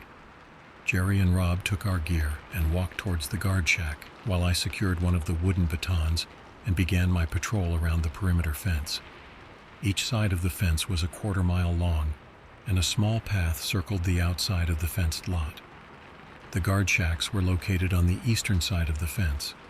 The north and south sides of the fence were clear of foliage, and the plateau dipped steadily about 10 to 20 feet down towards the forest. On the west side, however, the forest grew right up to the fence line. I began walking around the perimeter, enjoying the sounds of nature, the cool breeze, and the crimson sky as the sun slowly set in the west. When I turned the corner to walk the western side of the fence, however, the trees seemed to swallow all light and it felt colder, although there was no breeze. Also, there didn't seem to be any animal noises, such as birds chirping. I completed that 1/4 mile stretch, and when I emerged on the north side of the fence, the birds' chirping noise returned. I completed the circuit about 4 times before my hour was up, and I returned to the guard shack where Jerry was getting ready for his shift. I didn't say anything about how weird I felt walking the 1/4 mile section of the western perimeter, and just rolled out my sleeping bag on the bare concrete floor, heated up an MRE meal of tuna with noodles, and washed it down with an iced soda from the cooler, while talking with Rob about when he was going to get up with that exotic dancer from Tiger Island in Junction City. An hour later, Jerry had completed his shift, and Rob left to take his turn. It was getting darker, and there was no electricity in our guard shack, so Jerry and I just sat around eating snacks while Jerry bugged me about when I was going to get up with that exotic dancer at Tiger Island in Junction City. At 9 p.m., Rob had completed his shift, and I got up to begin my second guard rotation. Rob handed me the baton and a flashlight. "Here," he said, "you'll need this." "Hey, thanks," I said. Then I noticed that Rob seemed a bit nervous. "You all right, man?" I said. "Yeah," answered Rob. "It's just that the flashlight seems to go dim on the western perimeter, where the woods go all the way up to the fence. Probably just because of the trees." "Yeah, probably," I said. "Or maybe it's ghosts." I stepped outside of the shack and breathed in the warm night air, grateful for the breeze. The moon was out in full, which bathed everything in a soft light. The lights inside the ASA were lit and shone brightly down on our ammunition truck. Lights were also on in Sergeant Herring's shack, although he had pulled down the blinds. Even at this distance, I could hear the sounds of a porn movie being played on his television. I shuddered and hoped he had also locked the door. The perimeter lights were on and shining brightly on the north, south, and east sides of the fence. But for some reason, the lights on the west side had failed to come on. When I turned the corner of the western perimeter, everything seemed to go pitch black. I could clearly see all sides of the perimeter, but the western side was totally dark, even with the full moon shining. I turned on the flashlight that Roy gave me, and sure enough, it was weak, as if low on battery. The fence was on my right, and the forest was to my left as I walked that portion of the perimeter. The flashlight barely illuminated the path and trees 5 feet in front of me, and the whole time I felt as if I were being watched by something. I cursed at Paul for putting the thought in my head that this place was haunted, and secretly hoped that he caught an STD from that exotic dancer from Tiger Island. The quarter-mile walk down the dark western perimeter seemed to take hours, but eventually I made it to the corner where the forest was no longer at the fence line and the perimeter lights worked. The moon shone brightly in the sky, and for some reason, my flashlight shined a powerful beam of light again. Curious, I turned around and walked back the way I came, and my flashlight dimmed like before. Stupid flashlight. I completed my 4 circuits around the perimeter fence, north, east, south, then west, but always dreading the west side. As I said earlier, it felt as if someone or something was watching me from somewhere inside the inky black void of the forest. At 10 p.m., my shift was up, and Jerry met me at the shack, ready to take his turn as the roving guard. The sound of a porn movie was still coming from Sergeant Herring's shack, and Jerry rolled his eyes and shook his head. 3 hours straight, he said, and we both laughed. I handed Jerry the baton and told him about the flashlight issue, but did not mention how creeped out I felt walking the western perimeter. Jerry thanked me, warned me that the MRE chili mac that Rob ate for dinner was causing him to pass gas in his sleep, then put on headphones before beginning his guard shift. I walked into the now pitch-black guard shack and felt my way to my sleeping bag. Thinking I was too wired up to sleep, I quickly fell asleep. I woke up at 11 p.m. when Jerry's shift was over, listening to Rob tell Jerry that the MRE tuna with noodles that I had for dinner was making me pass gas in my sleep. It was dark inside the shack, save for the moonlight streaming in from the windows and open door. Jerry responded but sounded rather worried, scared even. Jerry mentioned hearing something on the western side of the fence, but he couldn't make it out. He said it sounded like horses and the thunder of hooves, but it sounded faint. Feeling somewhat vindicated, I said to Rob as he left for his patrol, "Don't let the ghosts get you." Midnight came quickly, and I was pulling on my boots to begin my shift. Of course, I would get the midnight shift. I met Rob at the front of the shack, and perhaps it was a trick of light from the moon, but at that moment, Rob was the whitest black guy I had seen. He didn't look at me, but kept staring out at the western perimeter. "Man, there is definitely something out there," Rob said. "Every time I walk that part of the fence, the flashlight gets dim and I keep hearing something." "Something?" I said. "I haven't heard anything." "You will," said Rob. "It sounds like, I don't know, like horses and yelling, but really faint, just like Jerry said." "Go get some sleep, man," I said, as I nervously took the baton and the flashlight from Rob. "I'll take care of Casper for you. I have to warn you, though, that you might want to keep the window open. The MRE spaghetti and meatballs that Jerry had for dinner is making him pass gas in his sleep." So now it was my turn, and it was midnight. Admittedly, with some trepidation, I walked the south perimeter fence and turned to walk the western side. Once again, as soon as I turned the corner, my flashlight dimmed as I walked that dark quarter-mile corridor. I felt as I was not even there, as if I was somehow outside myself and I was watching myself walking underwater. Yes, it felt as if I were underwater, as it had grown cold, and the air felt thick and hard to breathe. A mist had also risen up, further obscuring what little I could see ahead of me. The lights indicating the north perimeter seemed miles away. Then about halfway down the western perimeter fence, I heard something off to my left coming deep from within the forest. It sounded like horses galloping back and forth. It was faint, but it was definitely there. There was also something else. It was a feeling somewhat akin to panic, but it wasn't something I was feeling. It was just like I knew there was panic, but it wasn't coming from me. I completed my first circuit around the fence and almost eagerly walked at a quick pace to get to the western side. Once again, the warm night air was replaced by an almost graveyard-type cold and mist. At about the same spot, I could hear it again. The sounds drifting in from somewhere in the dark forest of horses running. But this time it seemed closer than before, the sounds more distinct. Also, I could hear some of the horses whinnying, as if they were in pain. I tried to shake it off, still arguing with myself that this was just my imagination. The thought of horses in pain suddenly made me feel sad. "I'm sorry I got you into this, boy. We've been through a lot together. I'm sorry, boy. They ain't taking any prisoners."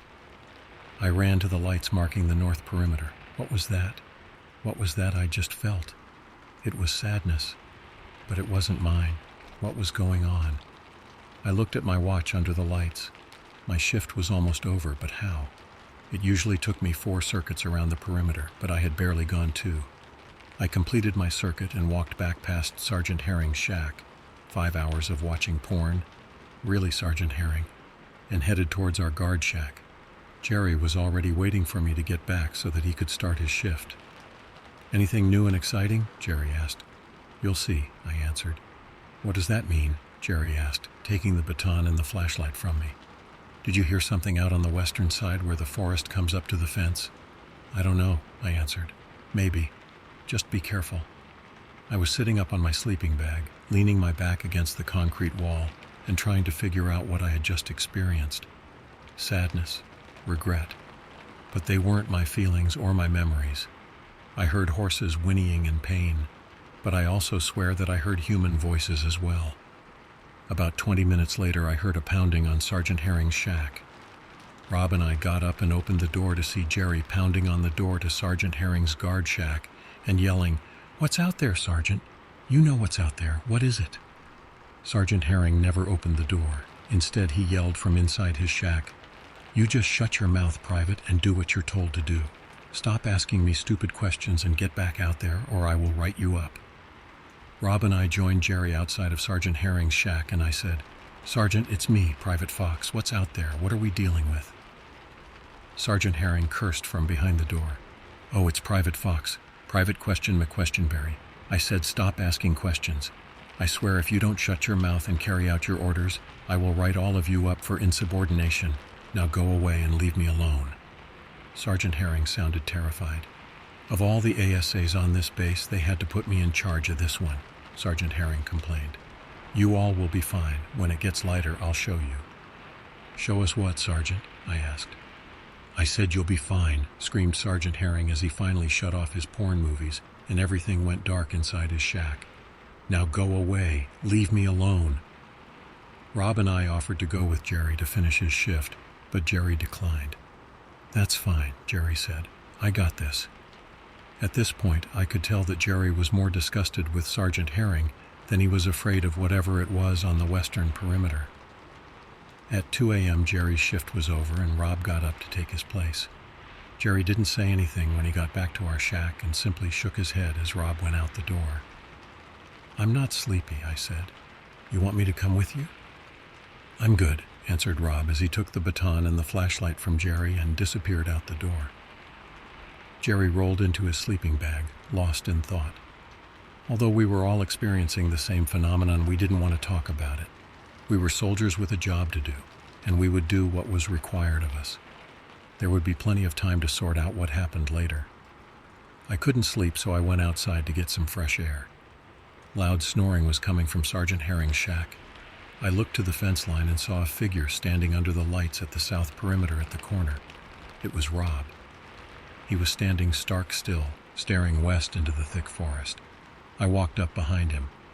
"I'm at your 6, Rob," I said, so as not to startle him, but he still jumped at my voice.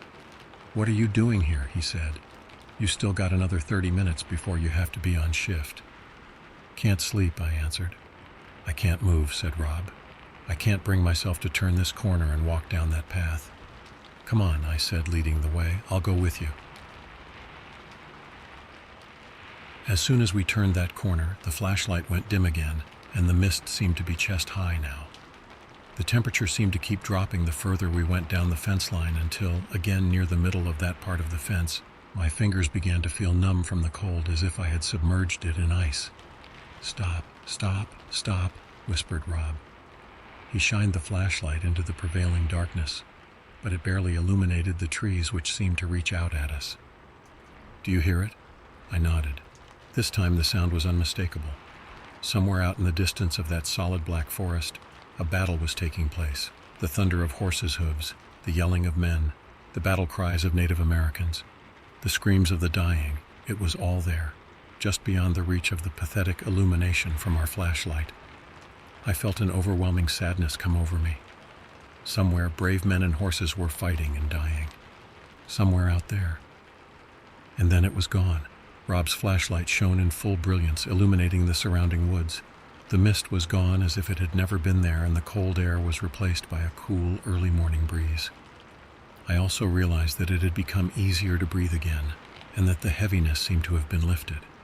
Rob and I looked at each other, the sadness also seeming to have vanished, and we simply shrugged. I did my 3 a.m. guard shift around the perimeter, but nothing unusual happened. Nor did anything unusual happen on either Jerry or Rob's subsequent shifts. As promised, at 0800 in the morning, 1st Platoon arrived with hot breakfast chow, and to take possession of the deuce-and-a-half truck and all of the 20mm ammunition. The sun was rising in the cloudless blue sky, and it promised to be a great day of shooting our Vulcan cannons. Sergeant Herring finally opened the door to his shack, appearing to be nicely rested, and helped himself to the lion's portion of the breakfast chow, while complaining to the 1st Platoon leader about how he doesn't get this new generation of lazy young soldiers. In fact, Sergeant Herring helped himself to so much breakfast chow that Jerry, Rob, and I had to content ourselves with hot coffee and dry cereal. Eager to get out of the ASA, Sergeant Herring yelled at us to get our gear and get in the back of a HMMWV. Jerry, Rob, and I just stared at him. "Sergeant," I said, "last night you said you would show us what was out there when it became light." "Show you? Show you what?" stuttered Sergeant Herring. "I didn't say I was going to show you anything." "Sergeant," said Jerry, "you told us you would show us what was out in those woods." Sergeant Herring cursed again. "Private, I am ordering you to—" "Isn't there a grave around here?" interrupted Lieutenant Cook, the big 1st Platoon leader with the Ranger tab. "You know, Fort Riley used to be a horse cavalry post, and I think it would be a good learning moment to take these young soldiers to see the history of this place. Don't you agree, Sergeant Herring?" Yes, sir," gulped Sergeant Herring. "Do you know where the graves are located, Sergeant Herring?" asked Lieutenant Cook. "Yes," squeaked Sergeant Herring. "Well, take us there, Sergeant," smiled Lieutenant Cook. "I'd like to see it." A visibly pale Sergeant Herring led us, Lieutenant Cook, and about 15 other soldiers from 1st Platoon out to the back of the ASA, where the woods reached the western part of the perimeter. About midway was a small trail which led down off the plateau and into the woods. It was so small and narrow that one would easily overlook it unless they knew exactly where to find it. In the darkness, Jerry, Rob, and I had completely missed seeing it. The trail wound between thick trees and clinging vines as it descended deeper into the valley for about 150 meters before emerging into a clearing about 25 feet square. There, in the middle of the leaf-strewn clearing, were 2 grave markers, each topped with the brass image of a horse. The names on the plaques had faded, so I could not read what was inscribed on them. The morning sun shone down through the trees upon this quiet and solemn place. "Sir," said Sergeant Herring, "buried here are 2 horses from General Custer's cavalry troop. They were killed at the Battle of Little Bighorn and brought back to Fort Riley to be laid to rest." And there you have it. Sergeant Herring had given us the answer to our mystery. None of us ever talked about what happened during our guard duty that night. As a soldier, you learn to accept things as they are, whether they be normal or paranormal, so long as nothing gets in the way of accomplishing the mission. It's just something that happens which soldiers have to adjust to when performing our duties. To start it of him from Southeast Asia, specifically Cambodia, this story is from my grandma. Back when she was a little kid, the country was under control by Pol Pot, the guy that killed over 2 million people. Her family was separated during the time since the Red People, as we call them, likes to separate children and adults. And since my gram was a kid, she was tasked with picking fruits and vegetables in a farm somewhere on the outskirt of the village. Near that farm was a small river where the Red People dumps dead workers who either starved or was beaten to death as a warning to the children's. One day she was sent up really early with a bunch of other kids to collect the fruits. She said it was probably somewhere between 4 or 5 in the morning, which was unusual, but they carried on anyway. The group was around 30 kids and a few guards armed with guns and hatchets, and after maybe a few minutes of walking from the village, they made it on the path. I should also note that the village was surrounded by forest and farmland, so the walk to the fruits farm took around 5 to 10 minutes. The Red People did this so villagers won't be able to sneak out at night and steal fruits or vegetable without being caught. After they made it onto the path, my grandma said she felt dread and fear out of nowhere, and that the other kids around her also looked scared, but they were told to keep moving anyway by the guards. And after a few minutes of walking, they started to hear strange sounds, like something was chewing and gnawing on meat. It was coming from the river. As they got closer, they start to become really scared, and some kid even started crying. It was at this point the guards realized something was wrong, so they started to walk closer to the river to see what was going on. To her horror, my grandma saw the guards started screaming and shooting at something. Then she saw the thing that made her vow to not go anywhere near that river again. There she was, standing on the path, looking at this human head with intestine dangling out of the neck. It looked like a woman head with gray hair, but the worst detail was the stuff in its mouth. She said the damn thing was eating one of the corpse intestine. The head thing managed to get away. But ever since then, the guards started taking a different path through the forest instead. And anyone who wanted to take that path need permission from the village chief. A few weeks after that incident, she said some poor kid who was caught sneaking fruits under his shirt. He was beaten in front of everyone to show what happened to thieves and Senda for execution. They were told by the village chief to dispose of him in the river. The guards were scared at first cause of the flying head incident, but after being accused of not being loyal to the village chief, they went anyway after that. Everyone was sent to their hut, and not even a few minutes rolled by. My Gram said she heard gunshot, and after a few minutes she heard footstep running and panicked, screaming and panting. They found out early in the morning after that night. While the guard was walking the kid down to the river, they heard whooshing noise and saw the head thing flying straight at them with glowing red eye. They started shooting and running. Only after they ran back to village did they realize they forgot about the kid. No one ever heard of him since then, but it believed the head got him after that. The red people just put up a fence there and forgot about it completely. A few years after the terror of Pol Pot, Cambodia was freed, and my grandma got to reunite with her family. She never told anyone until recently, when me and cousins asked her about her time during the Red era. I hope you enjoyed the story, and if you guys are curious, the creature she saw is called the Arb, pronounced it like Ark. She found out after reuniting with her family that they were pretty common among the rural side of Cambodia. They were said to feast on intestines, and the head are of a witch, usually in their 40s, who are seeking revenge on someone.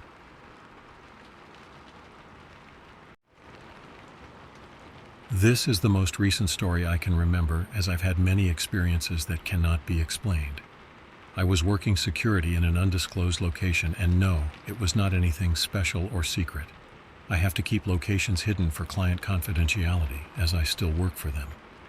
Locations and names are altered.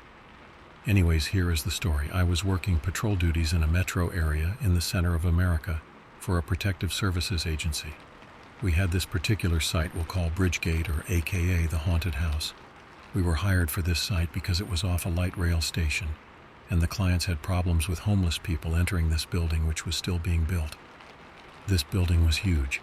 It was 5 stories high and had 3 basement levels and took up about 2 city blocks.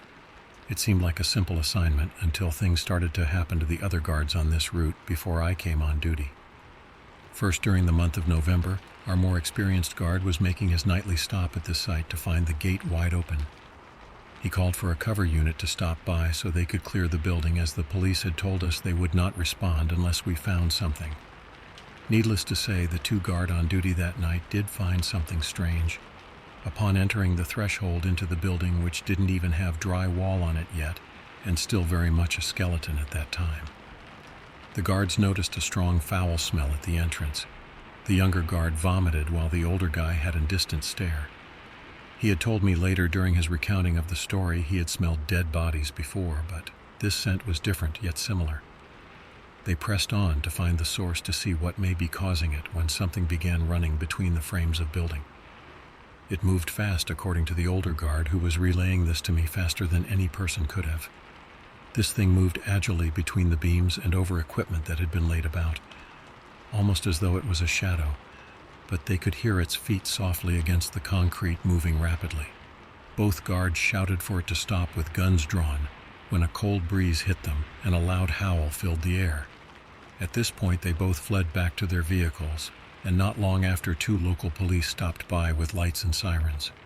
They had told the two guard they had reports of a loud, unusual sound. The older guard spoke first. "Yeah, we heard it. Some meth head was in our sight. We chased them off." The younger guard asked him after they left, "Why didn't you tell them what happened?" The older guard spoke, "Some things are best not on official reports." Now that all happened a year before I came onto that route and was relayed to me by the older guard. I didn't believe him as it was nearly October, and figure he was just trying to scare me since I was still green. However, it wasn't long before I had an experience there as well. It was a normal night like any other. I had just gotten done breaking up a party at another site when I arrived to Bridgegate. I drove up in my patrol car like usual. I had been on for a month without any incidents. I was checking the windows of the building when I noticed one was fogged up, like someone or something was putting off a lot of body heat and moisture in the room that window went to. I radioed it in to dispatch and they told me a cover unit was on the way. I told them I'd be going into the main entrance to investigate. I heard something shuffle then quickly but lightly run down the stairs down one of the hallways, and a shadow of something dart into the basement level. My cover unit arrived and came to the entryway to join me. "Hey Ryan, what's going on, man?" It was one of our more experienced officers, thankfully. "Got someone down in the basement. They were on the 3rd floor. Did you notice the moisture on the window?" I replied. "Yeah, this place is screwed up. Let's go check it out," Grant replied to me.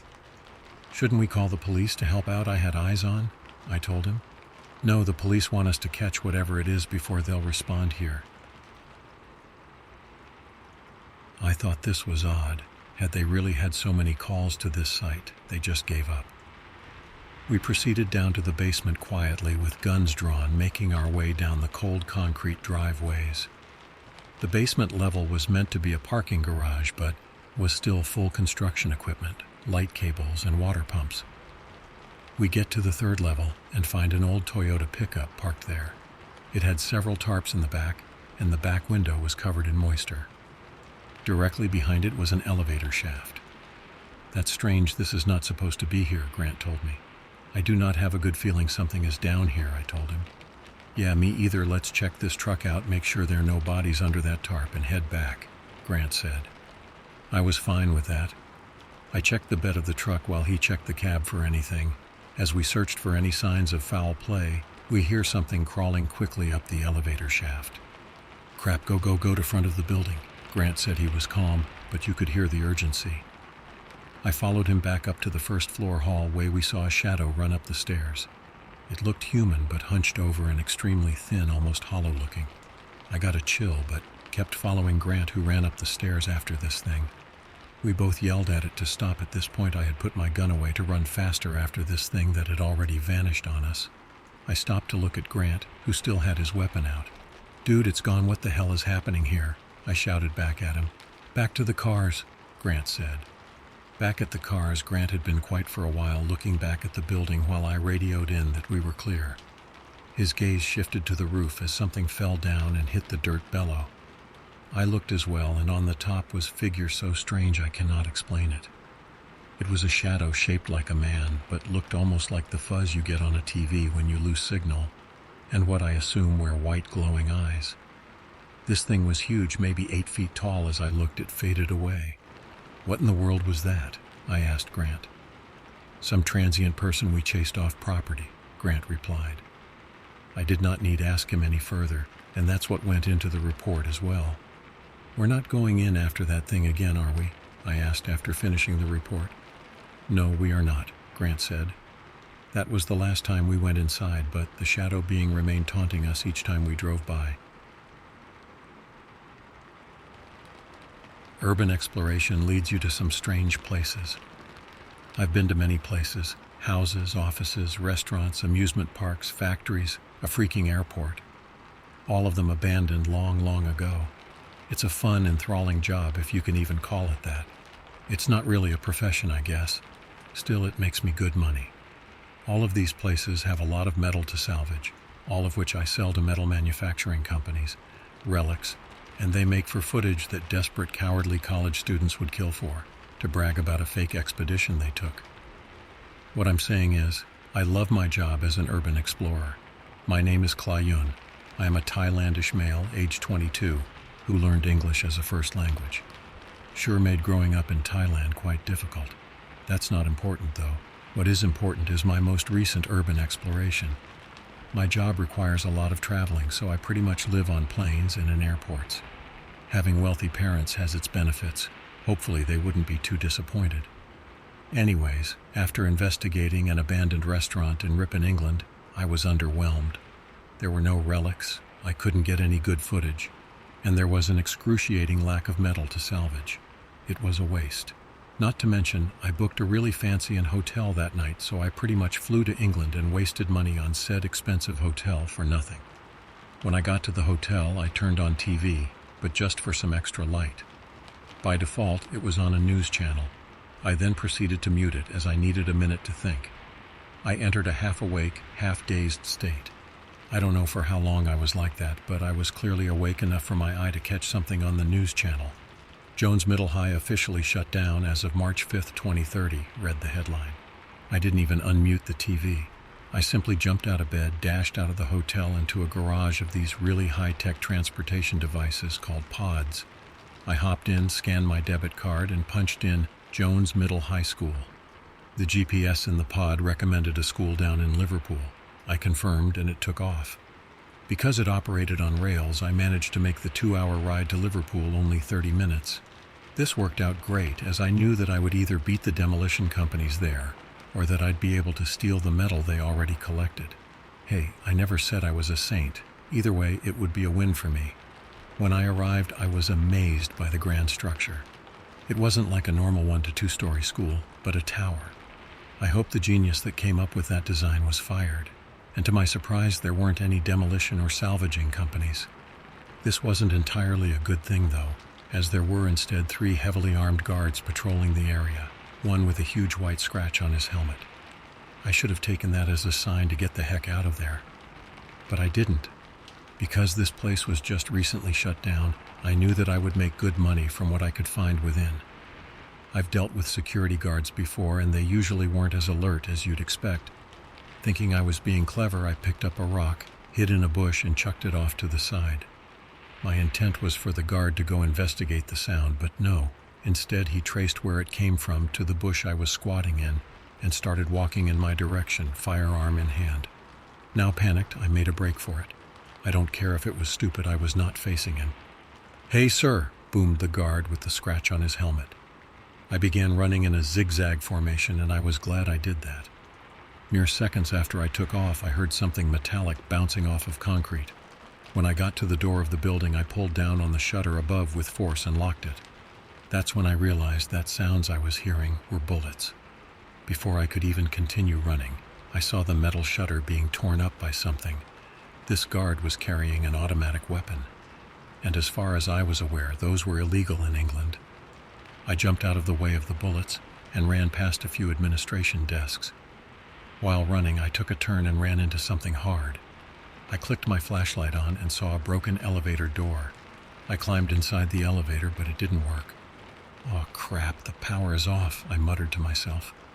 Desperate, I used a portable blowtorch I took with me to cut through the top of the elevator. I was successful and climbed through. There was a safety ladder inside the elevator shaft, which I took up 2 floors. I pressed a button on the outside of the doors, most likely for anybody who was stuck outside on the safety ladder. It was the only one that was active, which shouldn't have been possible since the power was cut, but it worked out just fine. The doors opened and a platform formed below me. Clever design, I thought, walking into the 3rd floor. I was hoping that the security guard didn't follow. Just in case, I smashed the button so that when the doors closed, they wouldn't open back up. I found a seat outside the elevator shaft and reflected on what just happened. That's when it hit me. That man, that security guard, tried to kill me to keep me from getting in here. But why? What could possibly be within this school that would be worth killing somebody over to keep them from finding out? I was almost chilled, but the intrigue had overtaken me. From the sounds of it, the guard had also given up. I got out of my chair and shined my light up at the ceiling, seeing a large sign with shiny letters that read, Year 6. This gave me a pretty clear idea of how the layout of the building worked. Each grade was organized by floors. The higher the grade, the higher the floor. I continued down the hallway, pulling off a few wall panels. Upon entering one of the many open rooms, I was disturbed by how much was left behind. The teachers' computers were left on, iPads were left on nearly every desk, and the lockers within the room still contained backpacks. I wasn't going to steal the backpacks, as that would just be weird, but I did unhinge a few locker doors and threw them all into a pile outside, along with the panels. What disturbed me was how everything was just left untouched. Everything was just ditched in time, as if everybody left simultaneously. I continued down the hallway, slightly more creeped out than before.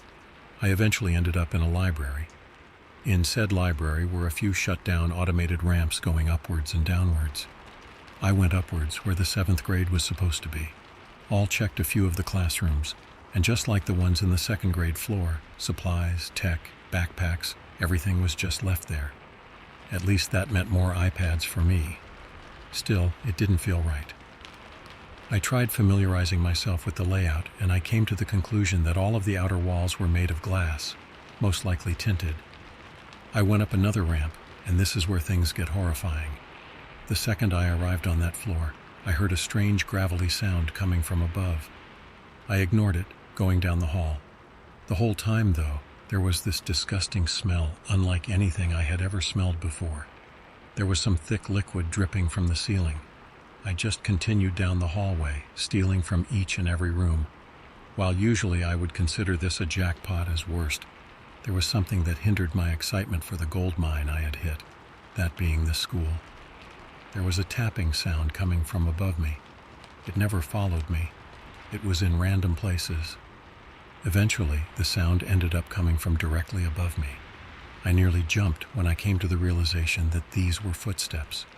I stopped walking, and so did they. Could that be the security guard? I wondered.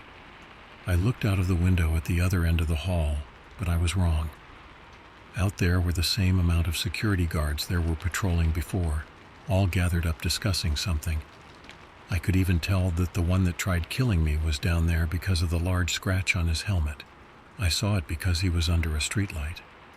But if it wasn't a security guard, what could it be? After some time of remaining completely still, the footsteps continued.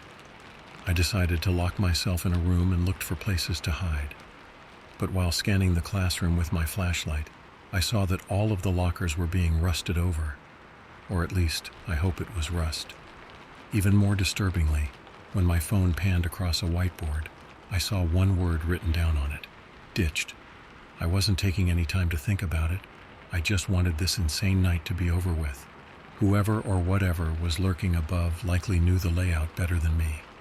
I was not escaping at night, or at least not that night. I was hiding in that classroom until morning at the soonest. I lodged myself into a cabinet and tried falling asleep. Before I drifted off, though, it came to my knowledge that those weren't normal footsteps, but they were scraping against the ground. Sometime very early in the morning, I believe at 2, I woke up hearing a loud, somber shriek, like whatever was in the building with me was in excruciating pain. It was still above me, but I was paralyzed with fear. I stayed in that cabinet for hours trying to reason with myself, but I was never able to convince myself to leave. I eventually looked at my phone, and it was a little past 6 in the morning. With every ounce of bravery left inside me, I opened the cabinet, and there was a little glint of daylight peering in between the blinds. I climbed out, but I massively regretted it. Through the glass of the door, I saw it, peering in with its pained, tearing eyes. I saw what had been walking above me. It was a teenager, a human teenager with frizzy brown hair, but something was horribly wrong with his or her face. It was heavily deformed, with, instead of having a regular mouth and nose, they had a long, fleshy snout, like a crocodile, but more round, without scales and with human teeth. It was incredibly spastic and shaky, and their monstrous jaw opened and closed in long spans. I can assume those were its breaths. When it saw me, it just stared.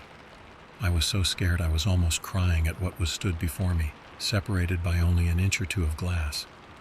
I looked away, but now facing the lockers, it came to my attention that it wasn't rust on those lockers, but a bunch of flat, bumpy tentacles. Before I was able to even process this, I heard shattering glass. My head jerked back around, and the creature was now in the room after opening the door from the inside. "Please!" I screamed. I tried saying something, but it came out unintelligible. I cowered in corner of the room, reaching for a piece of concrete debris to possibly use as a shield. The twitching creature didn't move towards me as I expected, but it remained still, staring at me and twitching, as if it was fighting some urge. I could now see the rest of its body, and it was gruesome. It had a solid light blue shirt and jeans, both tattered and torn. One of its feet had long skeletal appendages coming out. One of its hands had a second pair of fingers. They were like the ones of a dog, but imaged them being longer and hairless. And all over, coming off of its hands, arms, even face, were long, flat tentacles. After multiple minutes of it staring at me, it walked into the room, but not towards me, but a whiteboard. It then picked up a marker and wrote something down, its hand fidgeting. "Can't speak," the creature wrote. You know English?" I asked it. "Yes," it wrote. I began tiptoeing out of the room, keeping my eyes on it. Beneath its brown hair, something brand up, unfurling, a rabbit's ear. I gagged, trying not to throw up. "Stay," it wrote on the whiteboard frantically. My breathing got faster. I couldn't tell whether this thing's ability to write made it better or worse. Probably worse. "Please," was written on the whiteboard. "Please what?" I asked it, my voice trembling. "Lead. I wasn't taking this. I wasn't staying around this thing any longer. I should have ditched this place long time ago." I continued tiptoeing, planning on running once I exited the room. That's when the thing growled a demonic growl that made it sound like its vocals had been horribly damaged. If you paid enough attention, though, it was possible to hear a human voice. Its head then snapped around, seeming slightly unhinged, and in its eyes I saw utter desperation. I knew I had to stay because I didn't want to know what this creature was capable of. Once it turned its head back around, it wrote something down that opened my eyes. "Rebecca." I stared at it for a minute, but that's when it hit me. Everything made sense to me now. I collapsed, allowing myself to finally cry, but not for the reason before. Not because of selfish fear, but immense sympathy. I remained like that for multiple minutes. The creature, she then wrote something else down before dropping the marker and crying herself, ditched me, and pain. Eventually, I pulled myself together. "Please, can I help?" "Escape," Rebecca wrote down. The second I was done reading, I said, "I'm going to call an ambulance." Her eyes widened and she growled again. This time, though, it wasn't threatening, more to just get my attention. She wrote another word down on the whiteboard that read, "Guard." She looked back and I shakily tilted my head. Bad, her writing read. "Kill."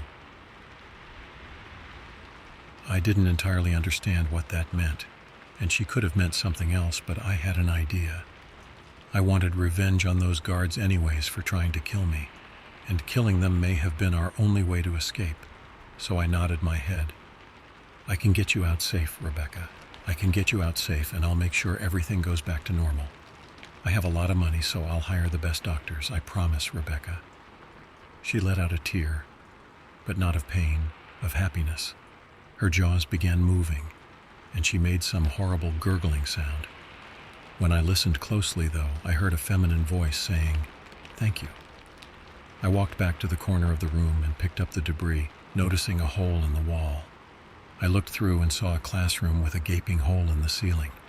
There was also a storage closet where all the tentacles were coming from, still animated. That's something I'll find out about another day, I promised myself. I headed outside the classroom with Rebecca tagging behind me, her gait consisting of her dragging her more skeletal foot. "I'll get you help," I repeated in my head. After enough circling, I eventually found a security guard, the one with the scratch on his helmet. "Can you help me with this?" I asked. Rebecca nodded and picked up a chunk of concrete herself. Both of us then slammed the debris against the glass panel to shatter it. The guard noticed us, called for backup, and began shooting at the glass wall. That's when I heard an agonizing scream next to me. I threw the chunk of concrete in my hands to the ground and turned to my side, only to see Rebecca sprawling on the ground, red pouring out, her jaw open so wide she no longer even looked like an animal. "No," I screamed. "Rebecca." She made a gurgling sound, but eventually the sound came to a stop. "Rebecca?" I got no response. I collapsed again, breaking into tears. She wasn't breathing. She was dead. There was nothing I could do. No doctors, no matter how good they were, could help her now. I cursed at the guard down below, and after my shirt was soaked with tears, I left. I left that school and retreated to my hotel, somehow without encountering any guards. I don't care if I didn't know her. She was a child, and she was suffering. And I saw her die right before my eyes. I just wanted to help, but I ended up. I am writing this so that you guys know not to go urban exploring. I also want to say that if you ever find somebody desperate and in need of help, do your best. Don't do what I did. I feel endless remorse about what happened earlier this morning. Fortunately, I won't need to go to a doctor and discover that I have PTSD because I received a message earlier today, after I left the school, simply saying 10:30 p.m. And I just heard a heavy knock at my hotel door. The good thing about having an illegal job is that you learn to be sneaky and resourceful. So to the man that shot Rebecca, Leo, I would like you to know that it's not just going to be my last day.